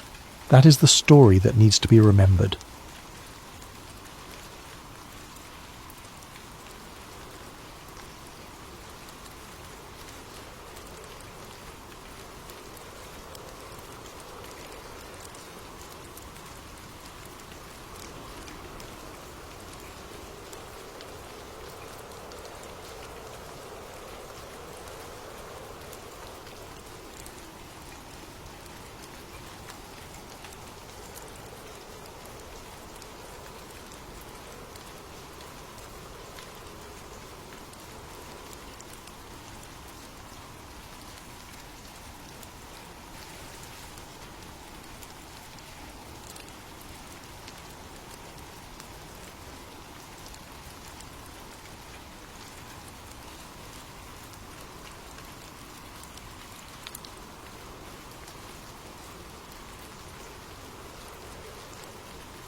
Make sure to leave your video ideas in the comments below.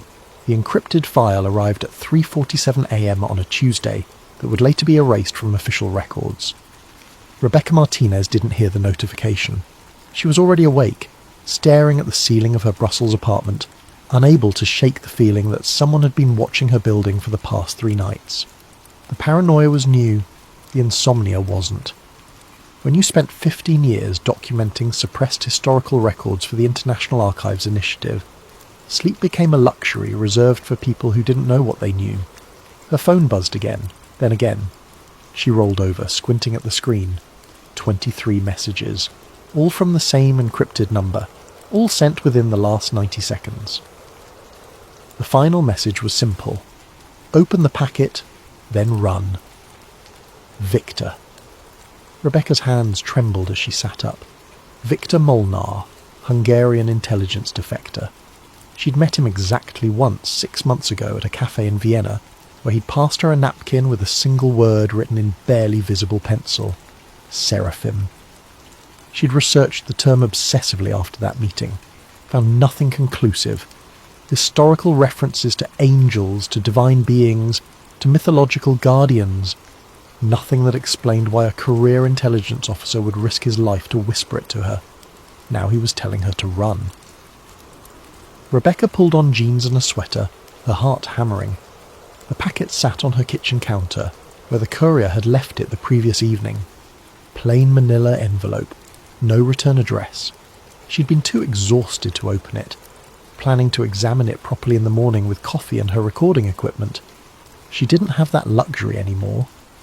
Inside the envelope was a USB drive and a single sheet of aged paper, protected by archival plastic.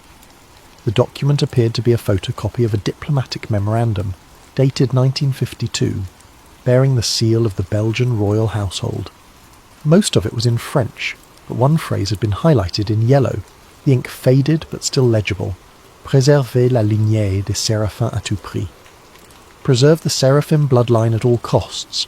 Beneath it, in Victor's handwriting, it was never about religion, it was about species.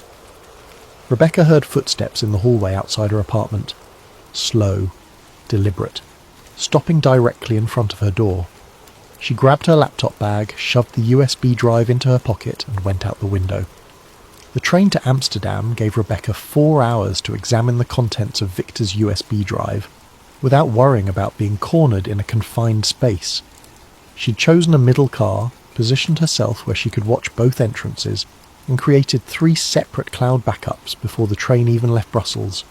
The drive contained 47 files, medical records, genetic sequencing reports, internal memos from private genetics companies spanning 2 decades, and one 70-page white paper that made her hands shake so badly she had to set down her coffee. The title page read, S-Helix Variant Analysis, Preliminary Findings and Containment Protocol, authored by Helix Genomics SA, Zurich. Date, September 2019. Classification, Internal Review Only. Rebecca began reading. The document described a genetic anomaly first identified in 2003 during routine ancestry testing conducted by a California-based consumer genetics company. A wealthy client, name redacted, had submitted their DNA for analysis and received results that triggered automatic flagging within the company's quality control systems. The anomaly wasn't a mutation. It was a structural variant in what geneticists typically classified as junk DNA, the 98% of the human genome that doesn't code for proteins. Except this particular sequence wasn't junk. It was organised, intentional, and it appeared in exactly the same location across multiple unrelated individuals who submitted samples over the following months. By 2008, private genetics companies had identified the variant in 14 distinct family lineages, some European aristocracy, some Middle Eastern royal families, a handful embedded in American banking dynasties and political families. The pattern was impossible to ignore. They called it the S-Helix variant. Publicly, it was dismissed as a benign evolutionary remnant, a footnote in genetic diversity studies. But the internal communications told a different story. Rebecca scrolled through email chains between geneticists who'd stumbled onto the variant. The earliest exchanges were cautious, professional, scientists sharing anomalous data, requesting peer review. But as months turned into years, the tone shifted. Confusion gave way to concern. Concern gave way to something that looked a lot like fear. One email from 2006, sent by a lead researcher at the California company to her supervisor. I've been running the S-helix sequence through every comparative analysis tool we have. It doesn't match any known primate DNA. I expanded the search to all mammalian genomes in our database. Nothing. I even ran it against our limited reptilian and avian samples. The structure is completely novel. But here's what's keeping me up at night. It's not random. Random junk DNA has statistical markers we can identify. This sequence has intentional structure. It's like finding a paragraph of Shakespeare in the middle of random letter sequences. Someone wrote this, something wrote this, and it's sitting in the genome of some of the most powerful families in the world. The supervisor's response had been brief. Delete this email. We'll discuss in person. But the emails continued, routed through personal accounts, encrypted services, back channels. Rebecca found a thread from 2009 where 3 geneticists from different companies, competitors technically, were sharing data in secret. I've confirmed the variant in 7 of my flagged samples, one wrote, all from families with documented lineages going back at least 5 centuries. Old money, old power. This isn't random distribution. Same here, another replied. But here's what I can't explain. Why is it only expressing in some family members? I've got siblings where one carries active S-helix and the other shows no trace. It's not following Mendelian inheritance patterns. The third geneticist's response was the most unsettling. Because it's not being inherited. It's being activated. I think we're looking at dormant code that switches on under specific conditions. Like a program waiting for the right input. Rebecca sat back, watching Belgian countryside blur into Dutch flatlands through the train window. Dormant code, waiting for input. She kept reading. One memo, dated March 2011, from the Chief Science Officer of Helix Genomics to an unnamed recipient. We've run the S-helix through every comparative database available. Primate, mammalian, vertebrate. The sequence doesn't match anything in the known biological record. More concerning, when exposed to specific electromagnetic frequencies in laboratory conditions, the variant exhibits responsive behaviour. It's not just sitting there, it's listening. Rebecca read the sentence 3 times. It's listening. The memo continued with technical details that made her head spin, frequency ranges, resonance patterns. But the conclusion was clear.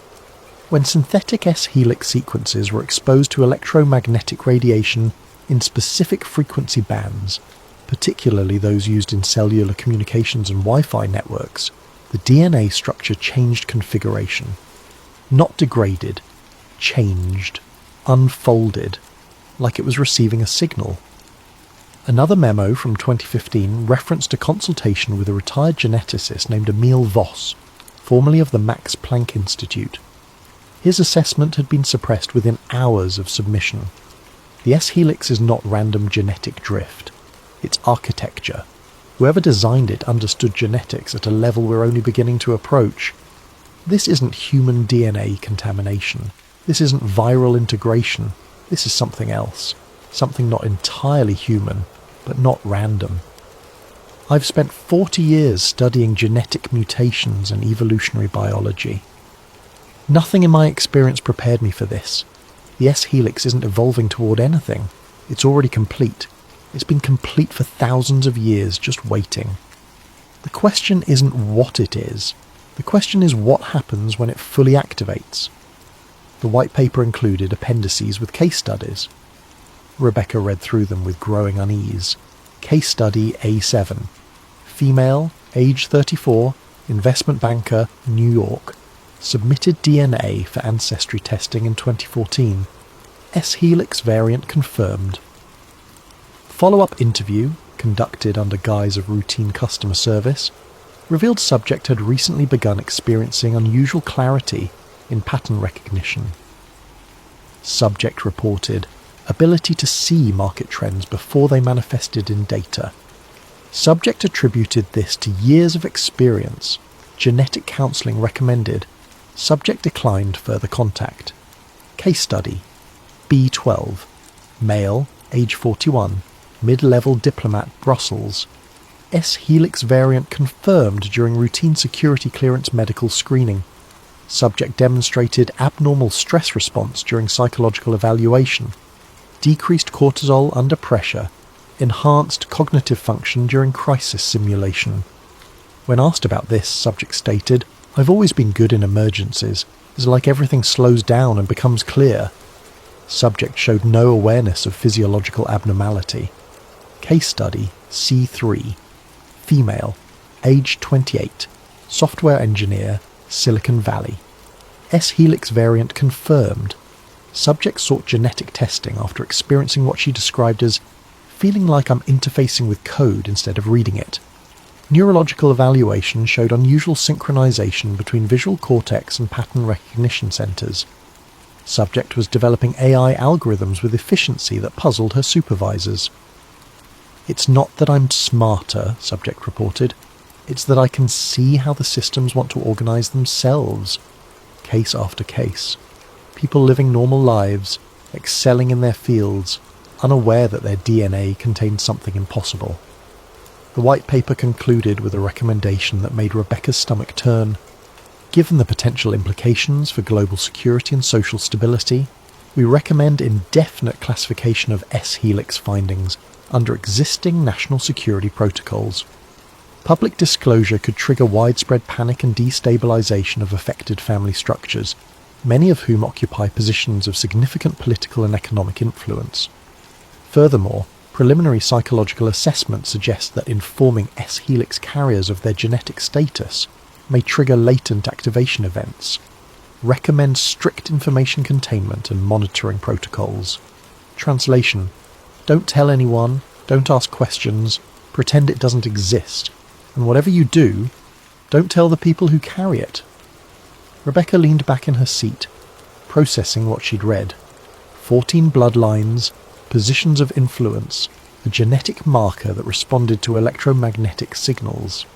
People who were getting better at their jobs, better at seeing patterns, at handling stress, at interfacing with complex systems without understanding why. She pulled up her research notes on Victor's original message. Seraphim. She'd found references in ancient texts, beings described as divine messengers, often depicted with multiple wings and eyes of fire. But she dismissed it as metaphor, religious symbolism. What if it wasn't? What if the ancient texts were describing real beings? Not supernatural entities, but a different species, or a hybrid species, that had walked the earth and interbred with humans. What if their descendants were still here? Her phone buzzed. Unknown. Number. The message was brief. Victor is dead. You have what he died for. Use it. They're already watching you. Rebecca looked up sharply, scanning the train car. Business travellers, students, an elderly couple sharing a thermos of coffee. No one paying attention to her, but the message felt like ice water in her veins. The train suddenly felt very small. She went back to the files, pulling up a document she'd initially skipped over because it seemed like a bureaucratic personnel memo. Now she read it carefully. It was from Helix Genomics, dated 2018. A termination letter for one of the geneticists who'd been sharing information in those encrypted email chains.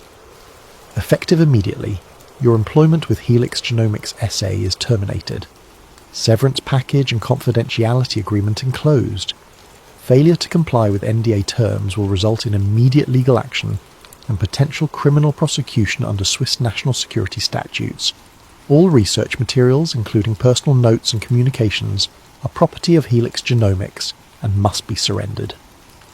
Rebecca cross-referenced the name. Thomas Brenner, the geneticist who'd written, "It's like finding a paragraph of Shakespeare in random letter sequences." She searched for his name online, found an obituary from 2019, Heart attack at age 43. No prior history of cardiac issues. She searched for the other two geneticists from that email thread. One had died in a car accident in 2017. Single vehicle collision, no witnesses. The other had simply disappeared in 2020, left for a conference in Singapore, never arrived, never seen again. 3 scientists who'd shared information about the S-helix variant, all dead or missing within 4 years. Rebecca looked at Victor's message again, then run. She was beginning to understand why. Rebecca spent 3 days in Amsterdam, moving between internet cafes and using burner devices to research without leaving a digital trail. She needed to understand the historical context. If the seraphim were real, if they'd existed in some form throughout human history, there would be evidence, fragments, patterns. She started with Mesopotamia, in the cradle of civilization where writing itself was born. The earliest references appeared in pre-Sumerian archaeological fragments recovered from sites in modern-day Iraq and Syria. Most were heavily damaged, but one partially intact tablet from approximately 4000 BCE contained a passage that had puzzled archaeologists for decades. Rebecca found it in a digitised archive from the British Museum, catalogued but not widely published. The translation had been completed in 1952 by a scholar who'd later withdrawn from academic life entirely. His notes, attached to the file, were illuminating. This text does not fit established Sumerian mythology. It predates the pantheon we associate with later Mesopotamian culture. The language is Proto-Sumerian, possibly older. What disturbs me most is the specificity. This is not myth. This reads like a historical account. The tablet itself, what remained of it. In the time before the great cities, the seraphim ruled from the mountain places. They were flesh-born, not spirit-born, and their skin gleamed like beaten gold when seen in the light of the horizon sun. They taught the people to mark the stars and to divide the year. They showed the way of numbers and the growing of grain. They took mates from among the people, but only those of certain blood. Their children were mighty, and their children's children built the first walls. The seraphim knew what was coming. They prepared chambers beneath the mountains. They said, "We go down into the deep earth, but our blood remains in you." When the sky speaks with lightning that is not lightning, when your children build towers that think, then our children's children will remember what they are. Their rule was law, until the fire came from the sky and the earth shook. The seraphim went beneath. Some of the people went with them. Most stayed above. The seraphim said, "We do not die, we wait. Keep the blood pure. When we wake, you will wake." Rebecca read it 3 times, each reading making her hand shake more. When your children build towers that think. That was written 4,000 years before computers existed. She found corroborating references in fragments from other ancient cultures, each adding pieces to the same impossible story. The Nag Hammadi Library, a collection of early Christian and Gnostic texts discovered in Egypt in 1945, contained multiple references to beings called Watchers, or Seraphim, who descended to earth and took human wives, producing offspring. But the Gnostic texts added details that mainstream religious scholarship often glossed over. Rebecca found a passage in the secret book of John that had been partially censored in most published translations. The Watchers were not of heaven, though they came from above the mountains. They were not spirit, though they lived longer than the generations of men. They were flesh, but flesh unlike ours. They saw what humanity would become and planted themselves in our lineage, so that when the time of great change arrived, some among us would be prepared for transformation. They did not come to judge or to save. They came to ensure the seed would survive what was coming. They mixed their essence with clay, and from this came those who could walk between worlds. These children appeared human, but carried within them the potential for something more. Egyptian records told similar stories, but with different emphasis. Rebecca found references in a doctoral thesis about the priest dynasties along the Nile that had never been widely distributed. The scholar had translated hieroglyphics from a tomb in Saqqara, dated to the early dynastic period around 3000 BCE. The Neteru came from the place where the 2 rivers meet the mountains. They were not gods, but the children of gods, and they taught the kingmakers how to preserve the divine blood through the generations. The Neteru could see in darkness. Their eyes reflected copper in lamplight. Their skin in certain seasons showed patterns like serpent scales beneath. They took only those of pure lineage as consorts. When the great death came from the sky, the Neteru went into the hidden places. They said, "Your children will not remember us as we are. They will make us into stories and paintings. This is as it should be, but some will carry our seed forward, sleeping in their flesh until the world is ready." The scholar's footnote on this passage was chilling. Note: the hieroglyphic for Neteru in this context does not match standard divine terminology. It appears to be a specific designation for a separate category of being. The literal translation might be closer to those who transform, or those who are both. The text is very clear. These are not supernatural entities, but physical beings with unusual biological characteristics. Rebecca found similar patterns in Sumerian king lists, ancient Hebrew texts, and even fragments from the Indus Valley civilization. Always the same core elements: beings who looked almost human, who lived among humans, who interbred with select human lineages, who enforced strict rules about bloodline purity, who possessed biological traits that set them apart: reflective eyes, unusual skin, enhanced abilities, and always the same instruction: the blood must not be diluted. She found the most explicit reference in a section of the Book of Enoch that had been removed from most canonical versions but survived in Ethiopian Orthodox tradition. This version included chapters that Western churches had deemed too problematic to include. Chapter 72, verses 14 to 19, "And the watchers made a covenant among themselves, saying, Let us preserve the blood without dilution, for the day of awakening approaches, and our children's children must be ready to receive what we have planted within them." They chose their mates with great care, testing bloodlines across generations. Those families they blessed with their seed, they also blessed with knowledge, how to maintain power across time, how to build systems that endure beyond single lives, how to recognize others of the hidden bloodline.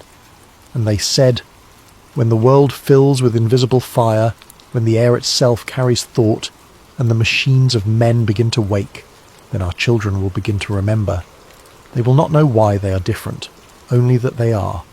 They will rise to positions of influence without understanding it is their nature to rule, and when enough of them have awakened, we will emerge from the places we have slept, and the separation between our kind and yours will end." This is not conquest. This is transformation. You're becoming what we always were. Rebecca sat back from the computer screen in the Amsterdam cafe, where she'd been working for 6 hours straight. Her coffee had gone, cold long ago. The sun had set outside without her noticing. The pattern was undeniable. Across thousands of years, across completely separate cultures that had no known contact with each other, the same story emerged. Non-human or partly human beings had interbred with select human populations. They'd done so systematically, carefully, maintaining bloodline purity across generations. They'd taught these families how to maintain power and influence, and they'd promised, or prophesied, that when humanity reached a certain level of technological development, the dormant genetic material they'd planted would activate. Their descendants would begin to wake up. Rebecca thought about the S-helix variant, the genetic marker that responded to electromagnetic frequencies, the marker that was appearing in families with documented lineages going back centuries, the marker that was activating more frequently as technology advanced, when the air itself carries thought. Wi-Fi, cellular networks, the invisible electromagnetic ocean that humanity had created in just the last few decades. When the machines of men begin to wake, artificial intelligence, neural networks, systems that learned and adapted and showed signs of genuine emergent behaviour. The ancient texts weren't prophecy, they were prediction, instructions left by beings who understood how human civilization would develop, because they designed it to develop that way. Her phone buzzed. A new email from an address she didn't recognise, archival.ghostprotocol.proton.me. The subject line: "You're looking in the right places, but you're missing the modern confirmation." The email contained a single attachment, a scanned page from what appeared to be a 1987 medical document, bearing the letterhead of a European royal family she immediately recognised. The header read, "Annual Haematological Assessment, Type S Classification." Rebecca downloaded the file, her hands shaking.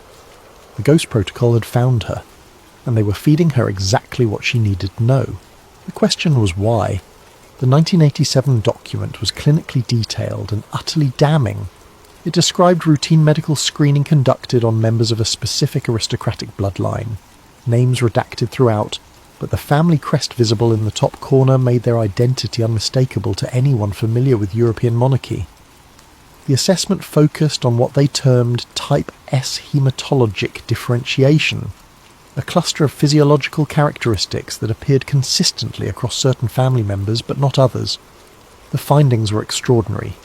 Stress response. Type S individuals exhibited abnormal cortisol regulation. Under extreme stress conditions, their hormone levels dropped rather than spiked, resulting in enhanced cognitive function during crisis situations. Standard fight-or-flight response was replaced by what the document termed cold clarity response. One annotation, handwritten in the margin: Subject C7 exhibited near complete emotional detachment during simulated crisis. Heart rate decreased, pupil dilation reversed, described feeling perfectly calm, like watching from outside. This is not normal stress response. Cellular regeneration. Documented healing rates 40-60% faster than baseline human norms. Scarring minimal or absent in most cases. One subject had recovered from a compound fracture in half. The expected time with bone density measurements showing no evidence of prior injury. The medical examiner's note: "I've been practicing orthopaedic medicine for 30 years. This is not possible. The bone structure shows remodelling that would typically take months, but occurred in weeks. Either our dating methods are wrong, or something in this subject's biology is accelerating cellular repair at rates I cannot explain." Neurological profile. Near complete absence of degenerative brain disorders across 7 generations of tracking. No Alzheimer's, no Parkinson's, no dementia. Average lifespan exceeded regional norms by 12 years. Immune function. Natural immunity to specific viral infections that should have no genetic basis for resistance.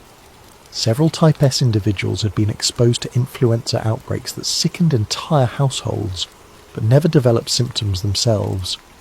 Temperature regulation. Baseline body temperature. Centon 8 1.2 degrees Celsius, lower than human average. Temperature variance under stress conditions exceeded normal human parameters. Ocular characteristics. Noted: unusual reflective quality to iris under specific lighting conditions. 3 subjects exhibited what the examiner described as possible nictitating membrane reflex when startled by sudden stimuli. The examiner's note on this finding: "I thought I was mistaken, but I have now observed this in 3 separate subjects. During startle response, there's a lateral movement across the eye that occurs too quickly for conscious control. It resembles the third eyelid found in reptiles and birds.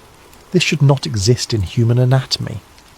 The document concluded with a section titled Generational Transmission and Activation Patterns. Type S characteristics do not appear in all offspring, suggesting recessive inheritance or conditional expression. Approximately 30% of children from confirmed Type S parents exhibit full phenotype. However, we have documented cases of phenotype emergence in adults who showed no signs in childhood or adolescence. This suggests the Type S classification is not purely genetic in the traditional sense, but may involve activation triggers we have not yet identified. Recommend continued monitoring of Type S individuals and their offspring to determine what environmental or developmental factors trigger full expression. The final note, stamped in red ink: classified, Royal Household Medical Records, unauthorized distribution prohibited. Rebecca cross-referenced the date. 1987. The same year, personal computers began entering middle-class homes across Europe and North America. The same year, cellular networks started expanding beyond experimental urban deployments. Technology. She thought about the Swiss white paper. This helix reacts to electromagnetic signals at frequencies outside standard human neural resonance. Her anonymous correspondent sent a second email while she'd been reading, "Check the 2001 leak, Phase 4. That's when they stopped monitoring and started managing." Rebecca knew exactly what that meant. In 2001, a contractor working for a US intelligence agency had leaked a series of classified briefings to a journalist who'd later died in what was officially ruled a suicide. The leaked documents had covered everything from surveillance programs to foreign policy assessments. Most had been dismissed as conspiracy theory, or redacted into meaninglessness by the time they reached public circulation. But one briefing had stuck in the collective consciousness of researchers who worked in Rebecca's field. It was titled Phase 4, Behavioural Management of Type S Infiltrates. She'd read it years ago during her doctoral research on suppressed intelligence documents, dismissed it as disinformation designed to discredit legitimate leaks. Now she pulled it up again with completely different eyes. The briefing was structured as a strategic assessment, dated March 2001, prepared for select members of a Congressional Intelligence Oversight Committee. The document had been leaked in fragments, complete pages interspersed with sections that had been redacted or destroyed. But enough remained to paint a disturbing picture.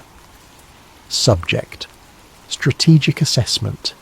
Type S Infiltrate Management. Classification: TS-SCI, No Fawn Executive. Summary: Phase 4 represents the transitional period during which Type S individuals embedded in positions of influence become aware of their differentiated status. Historical precedent suggests this awareness can trigger unpredictable behavioural changes and potential destabilisation of existing power structures. Unlike previous phases focused on identification and monitoring, Phase 4 requires active management protocols to ensure smooth integration of emerging Type S consciousness into existing governance and economic frameworks. Background: Type S infiltrates are not external agents or foreign operatives. They are intergenerational insertions, individuals born human but carrying genetic markers that activate under specific environmental conditions. Many Type S individuals reach adulthood, marry, raise families, and hold positions of significant influence without conscious knowledge of their differentiated status. Redacted section, approximately 2 pages. Identifying characteristics. Physical, variable. Most Type S individuals are phenotypically indistinguishable from baseline humans. However, activation events may trigger subtle physiological changes including altered temperature regulation, enhanced pattern recognition capabilities, abnormal stress response, decreased rather than elevated, rapid healing from injury resistance to specific pathogens. Behavioural. Type S individuals demonstrate consistent patterns across cultural and geographic boundaries, gravitate toward positions of systemic influence, policy, finance, research. Exhibit enhanced capability for long-term strategic thinking. Show reduced emotional volatility in crisis situations. Demonstrate unconscious coordination with other Type S individuals. Express feeling different or separate from baseline humans, often from early childhood. Redacted section, approximately 3 pages. Activation. Triggers. Intelligence assessment has identified 3 primary trigger categories. Technological exposure. Prolonged interaction with advanced computational systems and electromagnetic environments. Correlation between Type S activation events and proximity to high-frequency electromagnetic fields exceeds 78%. Specific frequency ranges, redacted, appear to trigger genetic expression changes. Genetic awakening, proximity to other activated Type S individuals. Subjects report sensing others of their kind, though mechanism remains unclear. May involve electromagnetic sensitivity or pheromone response. Crisis response. Extreme stress or survival situations that force physiological differentiation to manifest. multiple documented cases of latent type S individuals exhibiting enhanced capabilities during life-threatening situations, followed by partial or full awareness of their differentiated status. Phase 4.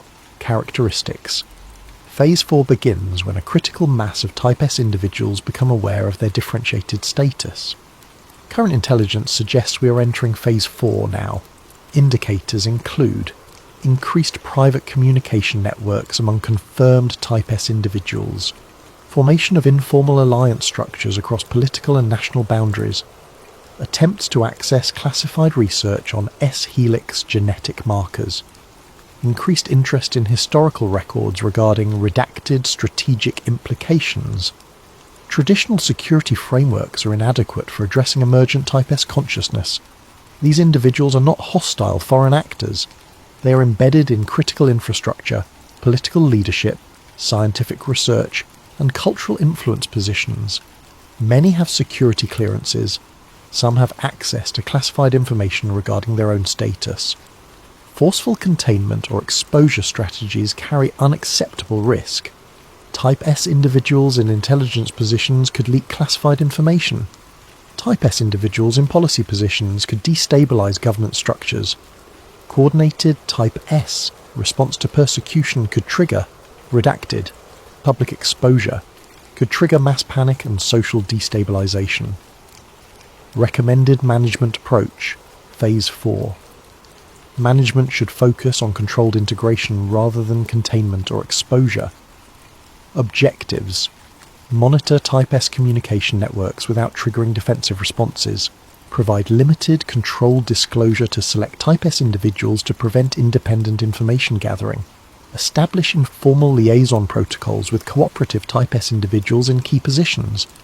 Prepare public for eventual broader disclosure through gradual normalization, redacted, approximately 1 page. Conclusion. Type S individuals are not the enemy. Intelligence assessment indicates their emergence serves a broader function related to species-level adaptation and technological integration. Their capabilities may prove necessary for humanity's transition to redacted. Premature exposure or forceful containment could trigger defensive protocols we are not equipped to handle. Recommend patience, observation, and strategic cooperation. Redacted section, final page. Rebecca read through the document twice, then cross-referenced it with the information she had gathered. The year the intelligence community officially acknowledged that people with the S-helix variant were starting to become aware of what they were. The year the strategy shifted from monitor to manage, 24 years ago. Which meant that right now, in 2025, they were deep into Phase 4, possibly approaching Phase 5. She thought about the case studies in the genetic white paper. People who described unusual clarity and pattern recognition.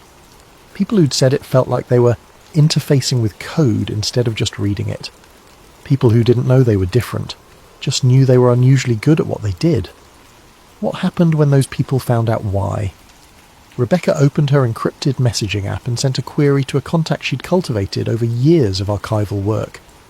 A former intelligence analyst who'd left the NSA under circumstances that remained unclear, but who still maintained connections in the community. Her message: Phase 4, Type S. What's the current assessment? The response came back in under a minute. You're playing with fire. Stop. Rebecca typed, I need to know. 3 minutes passed. Then, Phase 4 went operational in 2003. Phase 5 is already active. You don't want to know what Phase 6 looks like. Seriously, delete everything and walk away. What's Phase 5? Another long pause. Then, integration. They're not hiding anymore. Some of them know what they are, and they're starting to work together. I can't tell you more. I won't tell you more. This is me, as your friend, telling you to stop before you get disappeared like Victor. They killed him for giving you that USB drive. They'll kill you for using it. The chat went offline. Rebecca sat in the Amsterdam cafe, surrounded by ordinary people living ordinary lives, while the foundations of everything she thought she understood about human civilization crumbled beneath her. Phase 5 was active, integration. People with the S-helix variant, people who'd been living as humans their entire lives, were waking up, becoming aware and starting to coordinate. The question wasn't whether this was happening. The documents made that clear. The question was what they wanted, and what would happen when enough of them were awake. The security footage was never supposed to exist. Rebecca found it 3 days later, buried in the anonymous file dump that had been steadily growing in her inbox.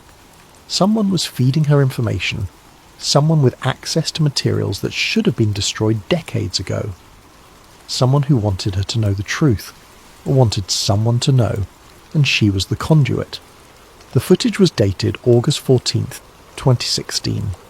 Location: a private conference facility outside Caracas, Venezuela. The context was a high-level crisis meeting involving energy ministers, military leadership and international advisors during Venezuela's economic collapse. The meeting had been recorded using standard security cameras for standard security reasons, but someone had also been running thermal imaging equipment, likely as an additional security measure to detect concealed weapons, unauthorized personnel, or unusual heat signatures that might indicate explosive devices. That thermal equipment had recorded something that defied explanation. The footage showed exactly what you'd expect for the first 90 minutes. Human-shaped heat signatures clustered around a long conference table. Body temperatures ranging from 36.5 to 37.2 degrees Celsius. Normal human variance. People sat, stood, gestured, argued, all perfectly ordinary through the thermal camera's lens. Then, at the 1:34 to 22 mark, something changed. One attendee, seated at the head of the table, identified in the accompanying file notes as a European financial advisor to the Venezuelan government, exhibited a sudden and dramatic temperature drop. Within 45 seconds, their surface temperature fell from 36.5 to 31.70, 5 degrees Celsius. The thermal camera clearly showed the change. The individual's heat signature shifted from warm orange-red to cool blue-green. Not gradually. Not the slow cooling that might occur if someone was in shock or hypothermic. Rapidly, deliberately. Like their body had simply decided to regulate temperature in a way that violated basic human physiology. The timestamp corresponded with a heated argument visible in the standard footage. Raised voices, accusations, the kind of high-stress confrontation that should trigger elevated heart rate, flushed skin, increased body temperature. Instead, this person's temperature had plummeted, and their body language became unnaturally calm, precise, controlled. 3 minutes later, their temperature normalized. The argument ended. The meeting continued. The file notes indicated the footage had been flagged immediately by security analysts, escalated to intelligence oversight within hours, and permanently sealed within 72 hours. The financial advisor had left Venezuela the following day and disappeared from all public records. Rebecca found a follow-up memo dated 2 weeks after the incident. Subject relocated to undisclosed European location. Medical evaluation confirms Type S activation event. Subject now aware of differentiated status. Recommend Phase 5 integration protocols. Subject cooperative, and has agreed to voluntary monitoring in exchange for information access regarding origin and purpose of S-helix variant. They'd made a deal. The person who'd manifested impossible physiology on camera had been given answers in exchange for cooperation. Rebecca wondered what those answers were. What did they tell people when they woke up and realised they weren't entirely human? Her anonymous source sent another compilation. This one was dozens of incident reports spanning 3 decades, all documenting similar thermal anomalies. 1991, private estate, Scotland. Security personnel report, unusual cold zones detected in the master bedroom suite despite functional heating. Thermal survey shows temperature differential of 3-4 degrees Celsius, concentrated around sleeping area. Estate owner, member of prominent banking family, dismisses concerns. Follow-up investigation terminated at owner's request. 1998, Manhattan penthouse. Building maintenance receives multiple complaints about HVAC malfunction in specific units. Residents report feeling overheated while thermostats register temperatures 2-3 degrees lower than surrounding apartments. Technical inspection finds no mechanical issues. Residents are all from same extended family network. pattern noted but unexplained. 2004, Geneva Diplomatic Compound. Infrared security sweeps detect cold signatures around 3 specific individuals during high-level trade negotiations. Security team suspects equipment malfunction. Equipment tested and confirmed functional. Individuals show no signs of illness or distress. Incident classified. 2009, Dubai Financial Summit. Private security firm contracted for VIP protection reports. Unusual thermal readings on multiple attendees. Several high-profile executives register surface temperatures 1-2 degrees below expected human baseline. Firm's report submitted to clients, then immediately classified. Security team members sign expanded NDAs. 2012, London Banking District. Corporate security investigating potential industrial espionage uses thermal imaging during board meetings. Discovers 3 board members consistently register abnormally low surface temperatures during high-stress discussions. Investigation redirected by unknown authority. All thermal footage confiscated. 2016, Washington political fundraiser. Secret Service thermal scanning detects unusual temperature patterns in multiple attendees. Several prominent political figures show decreased surface temperature during public speaking and high-pressure social interactions.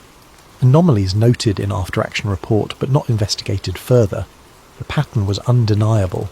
These weren't equipment malfunctions.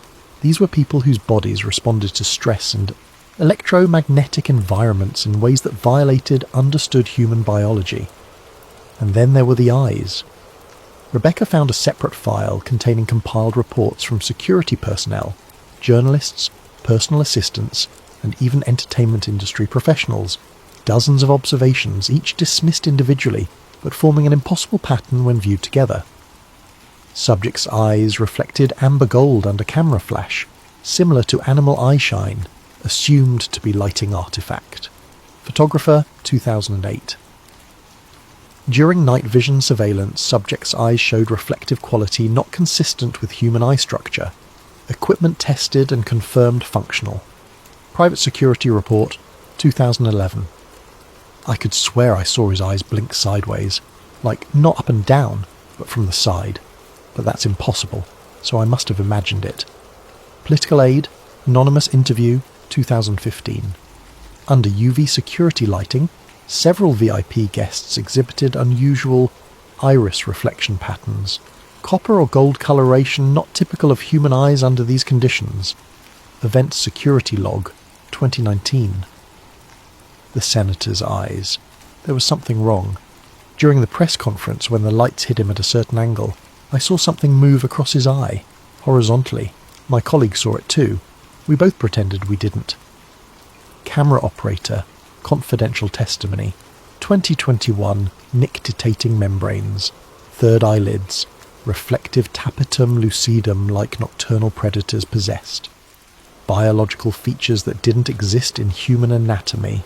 Except they did. In some people, under the right conditions, when stress or environment triggered something dormant to activate. Rebecca's phone rang. Actual voice call, not encrypted message. She stared at it for 3 rings before answering. You need to stop digging. The voice was female, American accent, eerily calm. For your own safety. Rebecca's mouth went dry. Who is this? Someone who's been where you are. Someone who knows what happens when you keep pulling threads. What happens? A long pause. Background noise suggested the caller was outside, wind across the microphone, distant traffic. You start seeing patterns everywhere. You start questioning everyone around you. You start wondering if your boss, your neighbour, your lover, if any of them are carrying markers they don't even know about. The paranoia eats you alive, Rebecca. And the worst part... Rebecca waited, her heart hammering. The worst part is, you'll never know if you're paranoid or if you're right. Because they don't know either. Most of them live their whole lives without ever finding out what they are. They just know they're good at what they do. They just know they handle stress better than other people. They just know they see patterns others miss. And they never question it, because why would they? Are you... Rebecca started. One of them? I don't know. That's what I'm trying to tell you. I had the test done. Private lab. Cost me $20,000 and 3. Years of saved favours. You want to know what they told me? What? They told me the test was inconclusive. They told me the markers were there but dormant. They told me I might be carrying a helix variant or I might not, and there was no way to know unless it activated. And you know what that means? Rebecca did know. You'll never know if your successes are yours or if there's something else driving you. Exactly. I'm a federal judge, Rebecca. I make decisions that affect millions of lives. And now I'll spend the rest of my career wondering if my judgment is mine, or if there's something in my DNA pushing me toward outcomes I don't consciously understand. That's what this knowledge does. It poisons everything. But people deserve to know, do they? What happens when you publish your research? When you tell the world that 14 bloodlines carry non-human DNA? That some of the most powerful people in the world might be a different species and don't even know it? You think that ends well? The truth matters. The woman laughed, bitter and harsh. The truth is that whatever the seraphim were, they're woven so deep into human civilization that you can't separate us anymore. Their descendants are everywhere, in government, in corporations, in universities and hospitals and military command. And most of them are good people trying to do good work. What happens to them when you expose this? They get hunted, tested, quarantined, or worse, they get worshipped, turned into messiahs or demons. Either way, you tear society apart. Is that what you want? I want people to understand what's happening to them. Then you're naive. Victor died trying to get you this information. You think he wanted you to publish it? He wanted you to understand it, to be ready, because Phase 5 isn't about exposure, it's about preparation. Preparation for what? The line went dead. Rebecca sat in the dark of her Amsterdam hotel room, staring at thermal footage of impossible biology and witness reports of inhuman eyes, and realised she'd crossed a threshold she couldn't return from. The French intelligence analyst made contact through a dead drop in Paris. Rebecca travelled there following a coded message slipped under her hotel door. Inside a locker at Gare du Nord, she found a micro SD card and a handwritten note. What you're looking for isn't conquest, it's cultivation. A friend in the directorate. The SD card contained an audio recording, a debriefing session from 2018, conducted in French. Rebecca listened while running translation software. The speaker identified himself only as Asian Mathieu, 15 years in French foreign intelligence. Interviewer: You mentioned a rumour circulating among senior political handlers. Elaborate. Mathieu: Not discussed openly, more like. Shared understanding among people in these positions long enough. We all noticed patterns. Officials who predict policy shifts before they happen. Who navigate crises with inhuman calm. Who maintain influence across administrations regardless of political changes. Interviewer: Competence could. Mathieu: Not competence. Something else. A colleague, 23 years at the ministry, told me after too much wine. The seraphim aren't here to conquer. They're here to ensure the planet evolves in a direction compatible with them. Interviewer: Compatible with what? Mathieu: That's the question. Compatible with what they are, what they're becoming. They don't interfere with democracy, they designed it, built the frameworks we operate within, not conspiracy. Architecture, like designing a garden to grow specific plants. Interviewer: You believe this? Mathieu. Pause. I believe there are people in power who think on timescales we can't fathom, working toward objectives that won't be clear for generations. Whether they're consciously aware of being different or if it's instinctive, I don't know, but the difference is real. Rebecca played it again, focusing on one phrase. They designed the systems. The helix responded to electromagnetic frequencies, appeared in bloodlines maintaining power for centuries, activated in response to technology. What if it wasn't reactive but anticipatory? What if these carriers weren't responding to technology, but unconsciously driving humanity toward the thresholds that would trigger their activation? Democracy, capitalism, digital networks, AI. Every major system structuring modern civilization, developed by people possibly carrying genetic programming they didn't know existed. Not conspiracy, architecture. Rebecca found the next piece, A partial transcript from a 1974 Bilderberg conference. Unknown speaker. A. The integration timeline assumes continued technological acceleration. If we encounter resistance... Unknown speaker. B. We won't. The pattern is self-reinforcing. Each generation requires more connection, more processing, more interface. They think they're choosing progress. They are, just not for the reasons they believe. Speaker A. When they realise? Speaker B. They won't. By the time enough realise, it won't matter. Systems too integrated, too essential. You can't unplug from infrastructure that keeps you alive. Speaker C. Some will resist. Speaker B. Resistance is part of the design. Creates pressure that accelerates adoption. Resistors aren't obstacles, they're catalysts. Speaker A. Very confident. Speaker B. Very patient. Not a 10-year plan, a 1,000-year implementation. We designed representative government, electoral systems, the frameworks within which choice occurs. The choices themselves are irrelevant as long as the framework endures. A 1,000-year implementation. Rebecca thought about ancient texts, Mesopotamian tablets describing seraphim going beneath. The instruction across cultures, preserve the bloodline. What if it never ended? What if they'd simply changed strategies, stopped ruling openly and built systems that would rule for them? Systems ensuring humanity developed exactly as needed to trigger whatever was encoded in the S-helix. Systems making their emergence not an invasion, but an awakening. Her phone buzzed. You're close. One more piece. Check your email. The email contained a single PDF. NATO, Strategic, Briefing, Seraphim, Protocol 2023, PDF. The NATO briefing was dated October 2023, marked Cosmic Top Secret. Subject: Strategic Assessment, Seraphim Protocol Activation Timeline. Executive Summary. Recent advances in AI, neural interfaces and global electromagnetic saturation have triggered measurable S-helix activation increases among monitored populations. Analysis indicates humanity is approaching technological thresholds identified in historical Seraphim documentation as return protocol initialization. Key findings: activation has increased 340% since 2020. Correlation with AI interaction, 5G deployment, and neural interfacing devices exceeds 89%.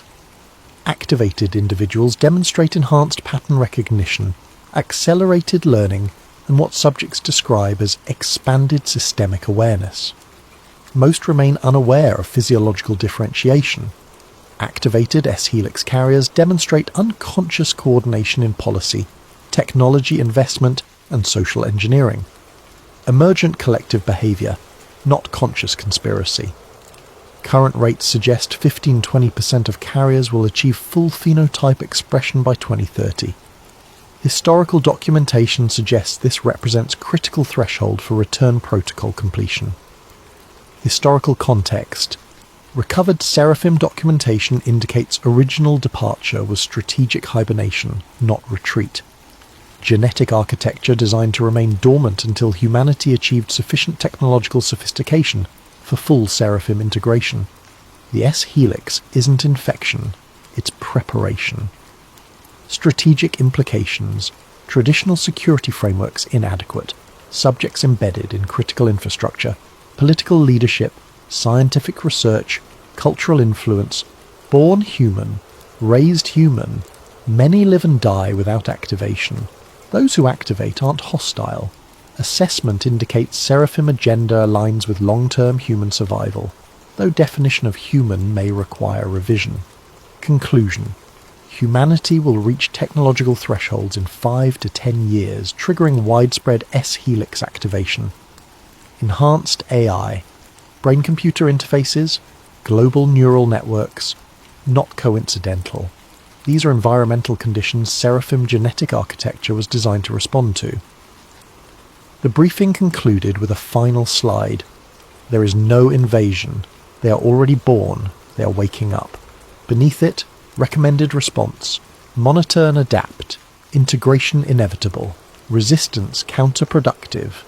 Rebecca closed her laptop.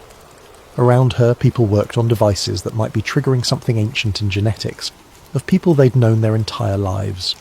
14 bloodlines, centuries of careful breeding, systems of power immune to change. Technological acceleration everyone assumed was human progress. What if it was? What if some humans had been guiding this trajectory since the beginning?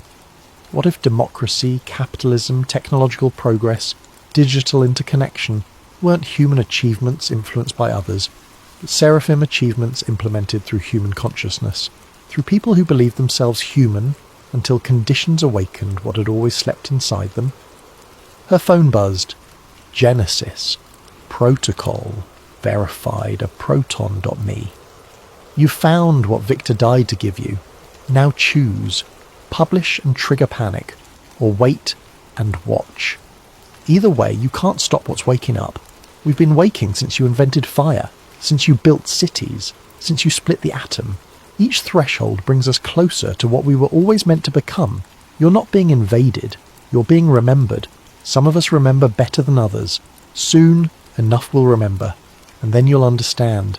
There was never separation. No aliens among you. Only humans who haven't woken yet, and humans who have. Welcome to Phase 5. Rebecca sat very still. In the corner, a woman in a business suit worked on a laptop, fingers moving with mechanical precision. In the right light, her eyes reflected copper. The woman glanced up, met Rebecca's gaze for exactly 1 second, then returned to work. Rebecca looked away, heart pounding. She opened a new document, titled it the Seraphim Program, started typing. She had no idea if anyone would believe her, no idea if publication would change anything, or if the systems were too embedded, too essential to resist. But she typed anyway, because somewhere in 14 bloodlines spread across the world, people were waking to what they'd always been. People in government, corporations, research labs, people who'd lived human lives never knowing they carried something older than civilization, people who were starting to remember, and if the briefing was correct, within a decade enough would be awake that the world would change in unpredictable ways. Maybe that's what evolution looked like. Not external invasion, but internal awakening. Not war between species, but recognition that categories were never as clear as humanity believed. Rebecca kept typing as the sun set over Paris, painting the sky copper and gold. Behind her, the woman in the business suit closed her laptop and left. Her surface temperature, had anyone been measuring, would have registered 35.9 degrees Celsius, 1 degree below normal, and falling. In boardrooms and laboratories, in government offices and university lecture halls, in hospital operating rooms and military command centres, people who'd never questioned their humanity were beginning to feel different, beginning to see patterns invisible to others, beginning to recognise each other across distances that should make recognition impossible, beginning to wake. And the systems they'd built, democracy, capitalism, technology, networks, continued functioning exactly as designed. Not as human systems influenced by hidden forces, but as seraphim systems implemented through human hands, preparing the world for a transformation that had been set in motion 4,000 years ago. Rebecca typed the final line. They're already among us. They always have been, and they are us. She hit save, encrypted the file, sent copies to 3 separate secure servers. Then she walked out into the Paris night, knowing that nothing would ever look the same again. Above her, satellites circled the Earth, transmitting signals at frequencies that made the invisible visible. And in 14 bloodlines scattered across continents, DNA that had waited millennia began to unfold, listening, responding, waking. The Seraphim Protocol was entering its final phase, and humanity, all of humanity, was about to discover what that meant.